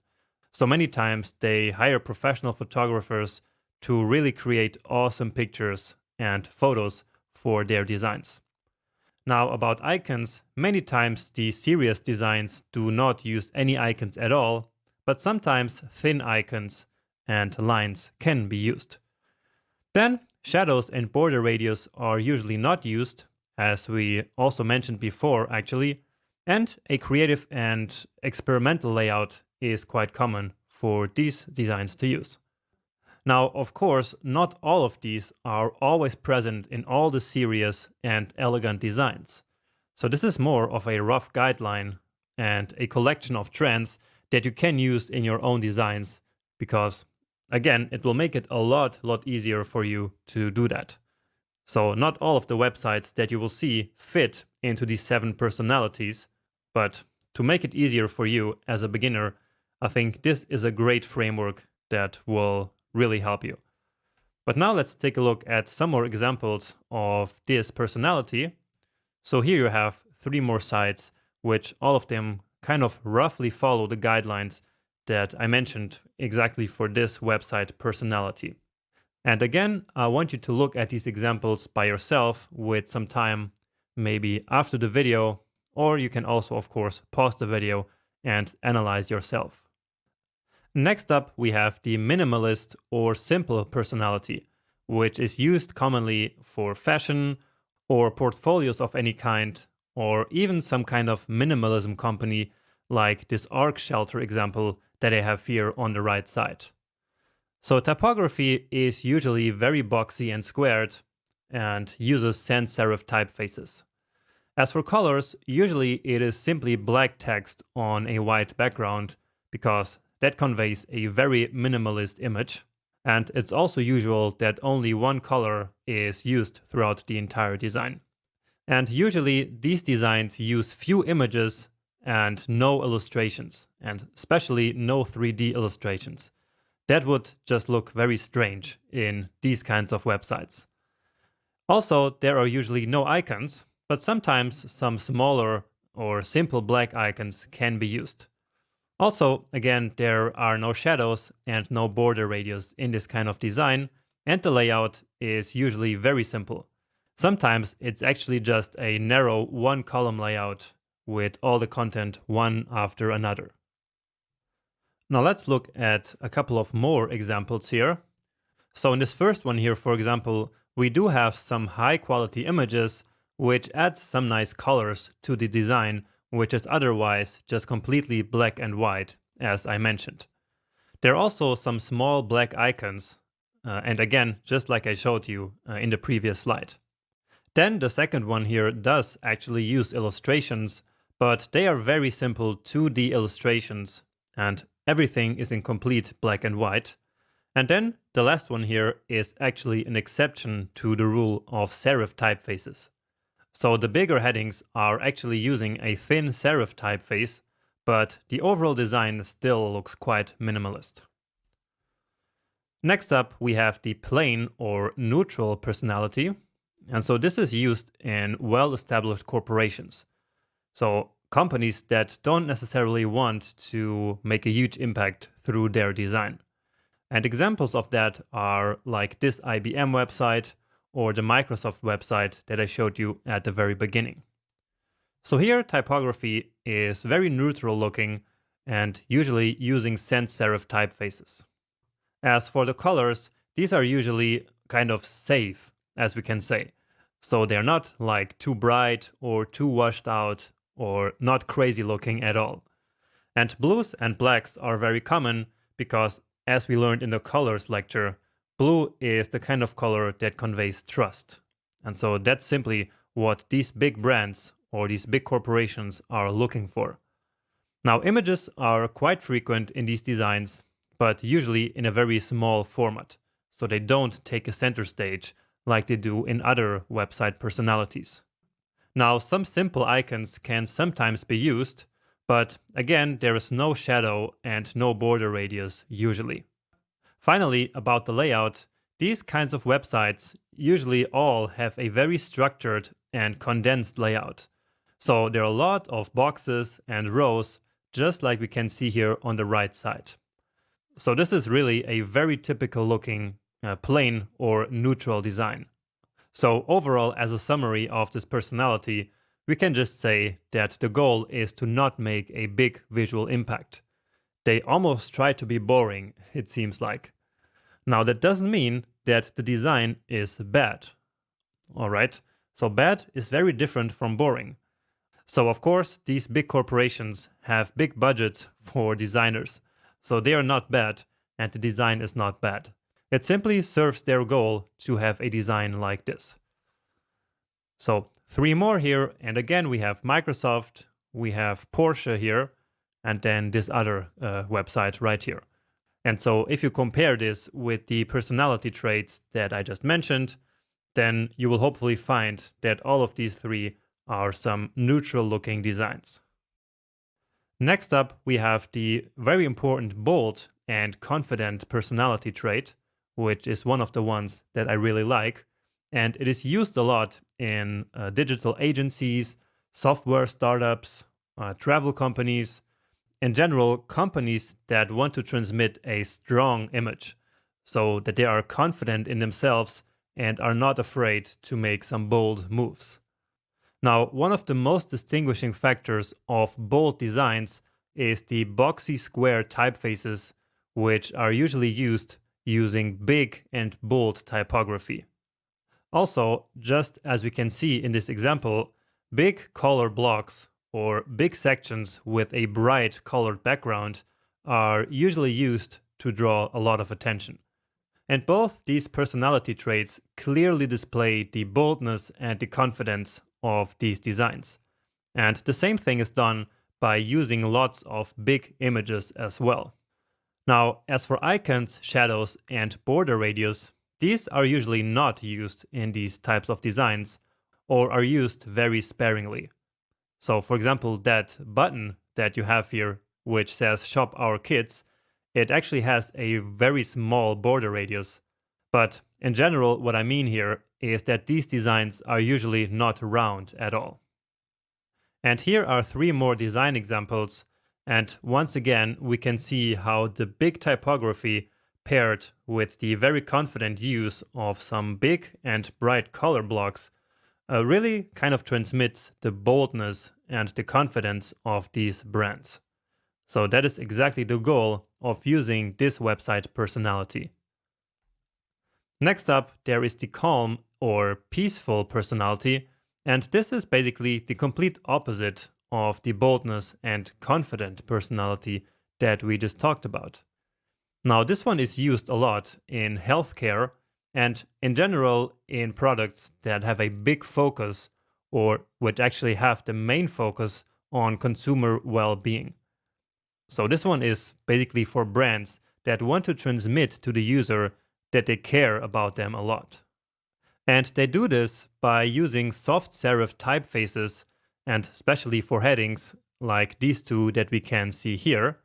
And also, it is very common to use these washed out colors like these blue or yellow pastel colors, or also light oranges or browns or greens. So you will see these all the time, and also in the 3 examples that I will show you next. Then the images very frequently feature a lot of people, and they also try to match the calmer color palettes that are employed.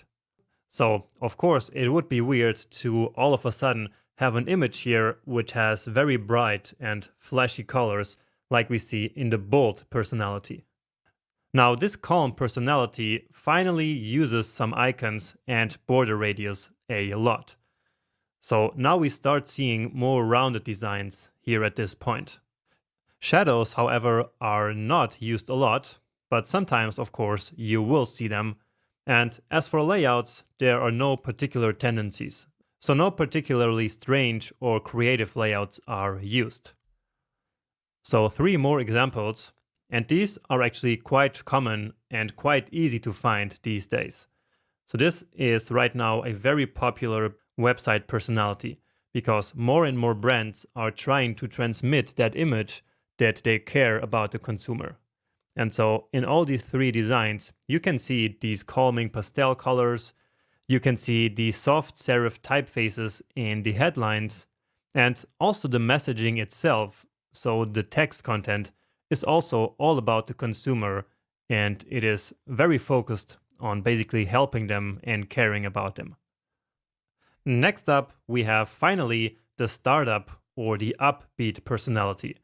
And if you use a lot of technology websites like I do, then this is probably the personality that you come across the most. So as the name of the personality says, this one is used a lot in software startups, but also in other companies that simply want to transmit a modern looking image to their customers.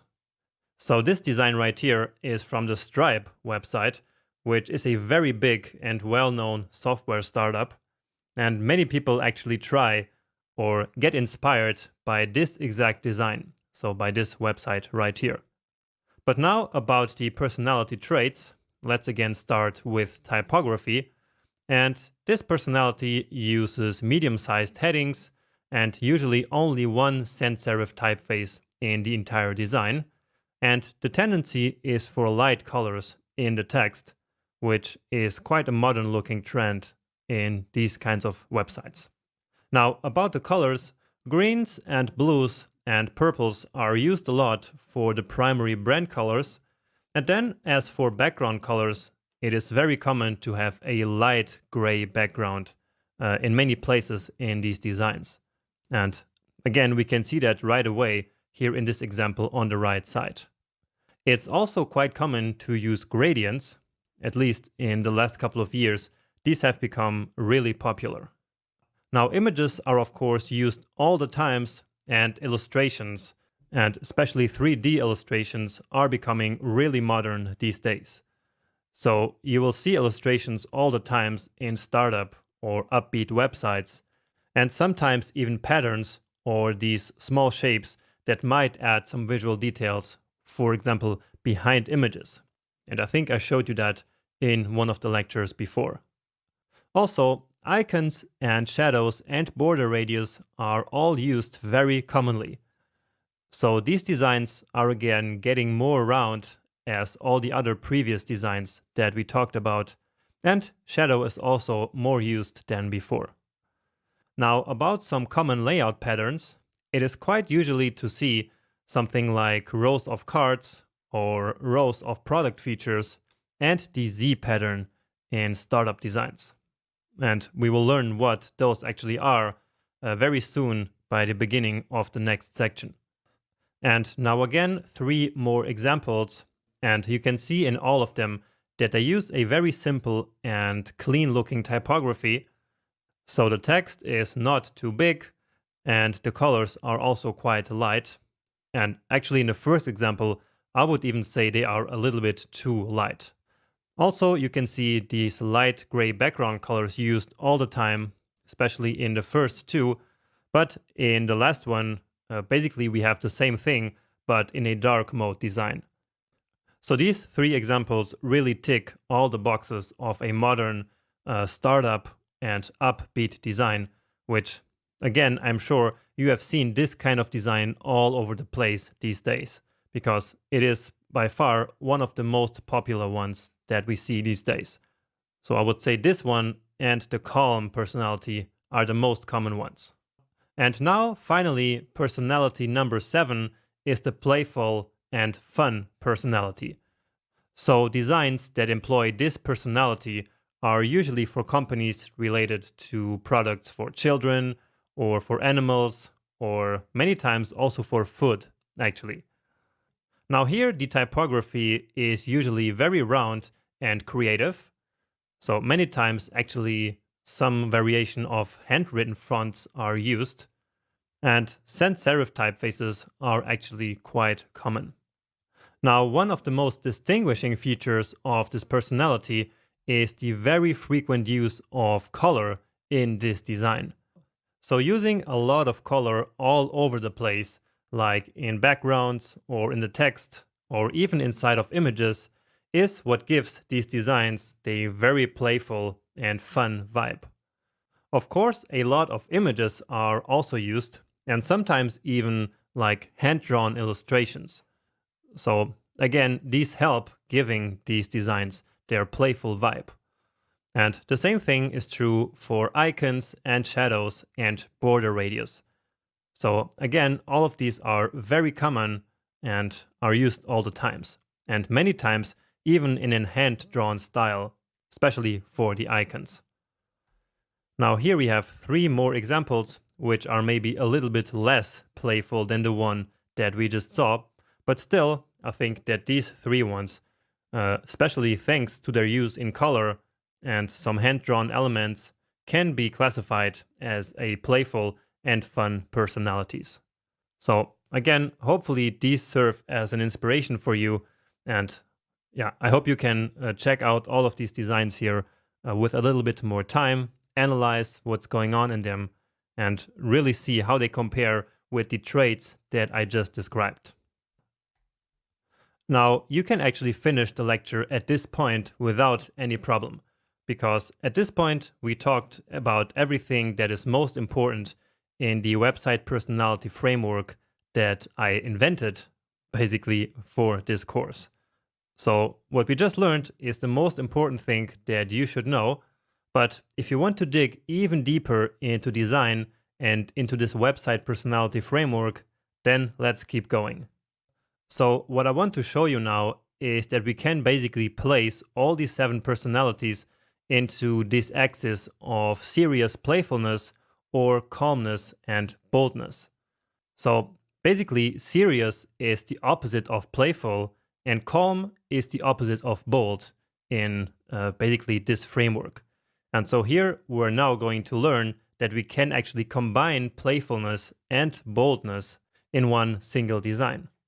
So playful basically means, as we just learned, that the design is more colorful and everything is more rounded, and there are more shadows and illustrations in general. Now, placing these personalities into the playfulness, the first one needs to be the serious or elegant personality. So this one is the one that is the least playful. So it is the most serious one.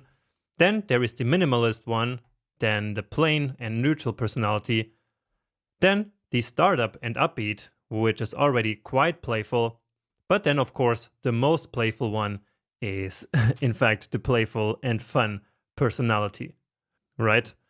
So this is basically these 5 personalities ordered from the most serious one to the most playful one. Then there's also the boldness axis, and so as we learned, the bolder the website design is, the more boxy and squared the typefaces are, and the bigger and bolder the typography is going to be, and the colors will also be, let's say, brighter or more flashier in bigger blocks of color. And the boldest personality is of course the bold and confident personality. Then on the other hand of the spectrum, we have of course the calm and peaceful personality. And as we also learned, the calmer the design is, the more the headings use soft serif typefaces and these washed out colors and illustrations. But now you might be wondering why all of this actually matters and why I'm showing you all this. Well, the reason is that this can basically show us that all these personalities are actually fluid and can be placed inside of the spectrum of playfulness and boldness, which means that some trait of the boldness or the calm personalities can basically get injected into one of the other 5 personalities. So let's consider the startup personality. Sometimes this kind of design wants to appear also a little bit bolder or more confident. And so then they can simply take some of the personality traits of the bold or of the confident website personality and use them in their own personality as well. Or of course, it can also go the other way. So the startup personality might want to appear a little bit more caring about the consumer. And so in that case, it can try to embed some of the character traits of the calm personality inside of its own designs. All right. And so basically what I want to show you here is that some boldness or some calmness can get injected into these other 5 website personalities. All right.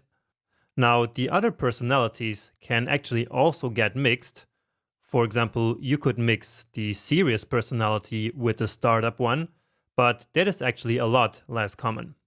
So these days, it's mostly boldness and calmness that gets embedded into one of the other personalities.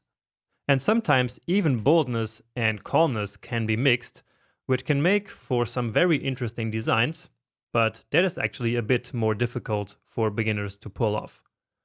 All right, and to illustrate all this, let's again take a look at a couple of examples. And this first one here is what I would classify basically as the base personality, as a minimalist and simple design. However, this design then does use some big and bold typography and also has these 2 big colored blocks. They're not really that bright or flashy, but still they kind of are part of the bold personality. And so here I would say that some boldness got injected into the minimalist or simple main personality. Then another one, and here I would say that this is kind of a startup personality, but then again it got injected with some boldness, as we can see with this very big and boxy typeface. And yeah, the typography in general is very bold and big as well. And in this one, we can actually even see some hints of minimalism. So the design is mostly black and white with some blue links, and there are no icons or shadows or illustrations here at all. But anyway, let's take a look at another one. And this one is mostly bold, I would say. So there are a lot of bright colors. The typography is quite big as well. But then we have these irregular and round design elements, and also the hand-drawn icons and this pattern here behind the image. And so there is clearly some playfulness going on in this design. Maybe we could even say that playfulness is the main personality and boldness the secondary, so to say, but that's not really relevant anyway. What matters is that here we have kind of a fusion between these 2, and it makes for a really nice looking and creative design. Then here we have another bold or confident personality, I would say. So the headings are huge and there's a lot of bright color blocks. I mean, here you can only see one of them, but the rest of the website, as I saw it, actually had a lot of those. But then there is actually some calm or some peaceful personality traits injected into it, and especially in these soft serif typefaces in the headings, and also in these calming pastel colors that are used throughout the illustrations of the entire site. So this is the situation that I mentioned, where actually even the calmness and boldness can be mixed in one design. And I think this works really, really nice in this situation actually, but again, it might be a little bit harder to actually create this type of design. Then just 2 more. Here we have a startup or upbeat personality with some calm traits inside of it. And many times the calmness trait that gets injected is usually these soft serif typefaces in the headings. So that is actually a big trend that I've been observing in all kinds of designs these days. And the same actually for these calming illustrations. So these 2 character traits of calmness are these days injected into all other kinds of personalities. And actually here I have another example of that. So here again, the exact same 2 things have been injected right into this design, which works really nice for the reason that I mentioned before.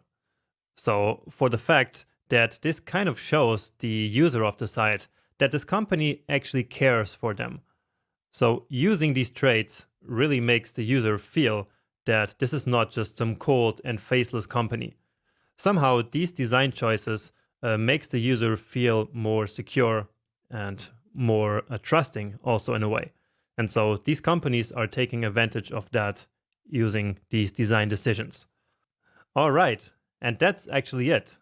That is my website's personalities framework, and I hope it made sense to you, and I hope that you might use it at some point when you create your own designs.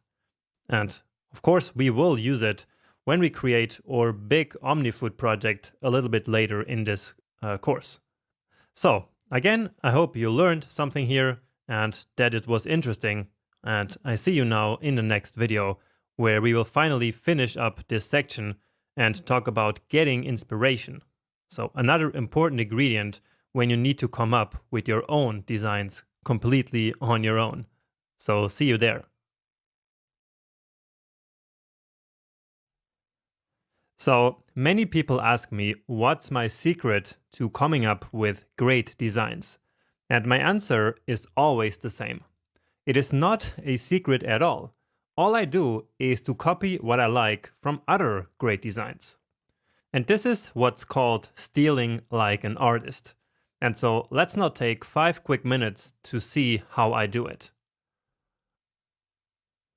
So, of course, when we want to come up with a certain design, we still need to care about all the things that we talked about up until this point. So things like choosing a website personality, and thinking about all the different design ingredients by using the guidelines and the rules that we learned for each of them. And all of that is great and really, really important and essential, but there is still something missing. And that missing piece, as I mentioned right in the beginning of this lecture, is basically to get inspired and to steal like an artist. Now, what do I mean by stealing like an artist? Well, basically, stealing like an artist means that we do not completely copy a certain design. So what we do instead is that we take the good parts of one or usually many good designs that we like, and then simply adapt them to our needs, while using again all of the different rules and guidelines that we already learned before, and that we will actually keep learning a little bit in the next section. So, getting a lot of inspiration from other well-designed sites is really, really important if you want to create your own design. And so let me show you now how I do that. So I like to use a couple of aggregator sites which feature a lot of great designs all the time. And my most important sources of inspiration are 𝗏𝗏𝗜𝗖𝗏, �OnePageLove, and then here in this inspiration tab, then awards.com, which is a very well-known site which basically gives other sites awards for their design and creativity and innovation. So here we can go to the collections, and then from here we can choose websites. But of course, as always, all of these 4 websites that I use will be on my resources page along with some other ones. And then I also use screenlane.com for individual components.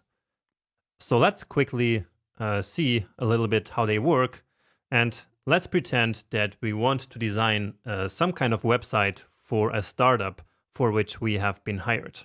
So we already know that we want to use the startup and upbeat personality, and we also know already how we should actually apply each of the design ingredients according to that personality. But now, of course, we need to get some inspiration. And so again, that's where these inspiration sites come into play. So since we're looking for startup pages, let's kind of look for those here in these websites. So this one here looks like a startup page. So we can right click here, open in a new tab, and then we can keep going. So this is basically an endless feed of very well designed pages that is being updated all the time. So this one, for example, was added 4 days ago, and yeah, all the time they keep adding new and new and new designs all the time. Of course, your site will look different here by the time you're watching the video. Maybe the entire site looks different as well, or might not even exist anymore. But the main point is, of course, that we need to get some inspiration from them. And if it's not Landbook, then it might be One Page Love or some other one that I will have on my resources page. But anyway, this one here looks like a calm personality. This one here maybe as well, together maybe with some minimalism in there. I'm not sure. So of course it needs a bit more time to analyze. But yeah, what matters is that you can keep going here and get all the inspiration that you want. This one clearly looks like a startup page. So let's open this one. And yeah, I think that's enough. Let's go to another one here. But of course, typically I would spend a lot of time here on each of these pages and open maybe 20, 30, 50, if necessary, other websites to get inspiration. So this one here might be another startup. So now here we have the link to the page down here. This one here looks like a startup as well. Okay, let's just move it to the side. Then here actually we have a lot of different types of designs. The ones we find on awards are a lot more creative and experimental. So it's a bit harder to find what we're looking for. But when we find it, then the quality of design is many times superior right here. And actually we can also filter these, I think. Here, popular, and here is even a tag just for startups alone. So here is another one. And yeah, so the point here is just so you see how this works. So let's take a look at a couple of sites. All right, so I like this header component here. This one here also looks interesting. I never saw something like this actually. That's quite creative. All right, but in general, there's not a lot of really creative stuff here. Okay, but again, this is just to get some general inspiration and like a general mindset of what is being used right now in design. So maybe you might not even take anything specific from any of the pages, but what matters is more that you kind of get your mind into a certain mindset, so a certain state in which after you've seen 100 designs, it will get a lot easier for you to then build your own. So trust me, I've experienced that a lot of times actually. So even if you don't need to copy anything specific, it will still help you to take a look at many, many different designs. And in fact, the best thing would even be to get into the habit of looking for designs, even if you do not need it at that particular moment. So for example, every month I might take half an hour and come to these websites to look what's new or what's happening in design right now. So I try to get inspiration every single month, even though I'm not always designing new pages. But I still want to know what's happening and I want to get a feeling for design basically all the time. But anyway, let's keep going here. And once you look at so many pages, you will see many patterns emerge. And actually, that is exactly what we will talk about in the beginning of the next section. So this here is like a feature row where you have an icon, a heading, some text, and a link. And on the other side, you have some kind of image. So this is a component which is then being repeated here. And so this repetition here is what we called a pattern. So an F pattern in this case. But more about that in the next section again. Because this one is really more about how to get inspiration, not really what these components here are all about. So you can then take a look here at different pages, because many times there are actually more interesting details or more interesting components hidden in one of these other pages, not necessarily in the starting page. So I like to look for the pricing page, for example, which usually has these testimonials, it has these features, and yeah, as I was expecting, it has some frequently asked questions as well. So again, you will start noticing these patterns, and well, we don't really need to go through these pages here right now, because I think you get the point, right? So again, you do not even need to take anything in particular from one of the pages.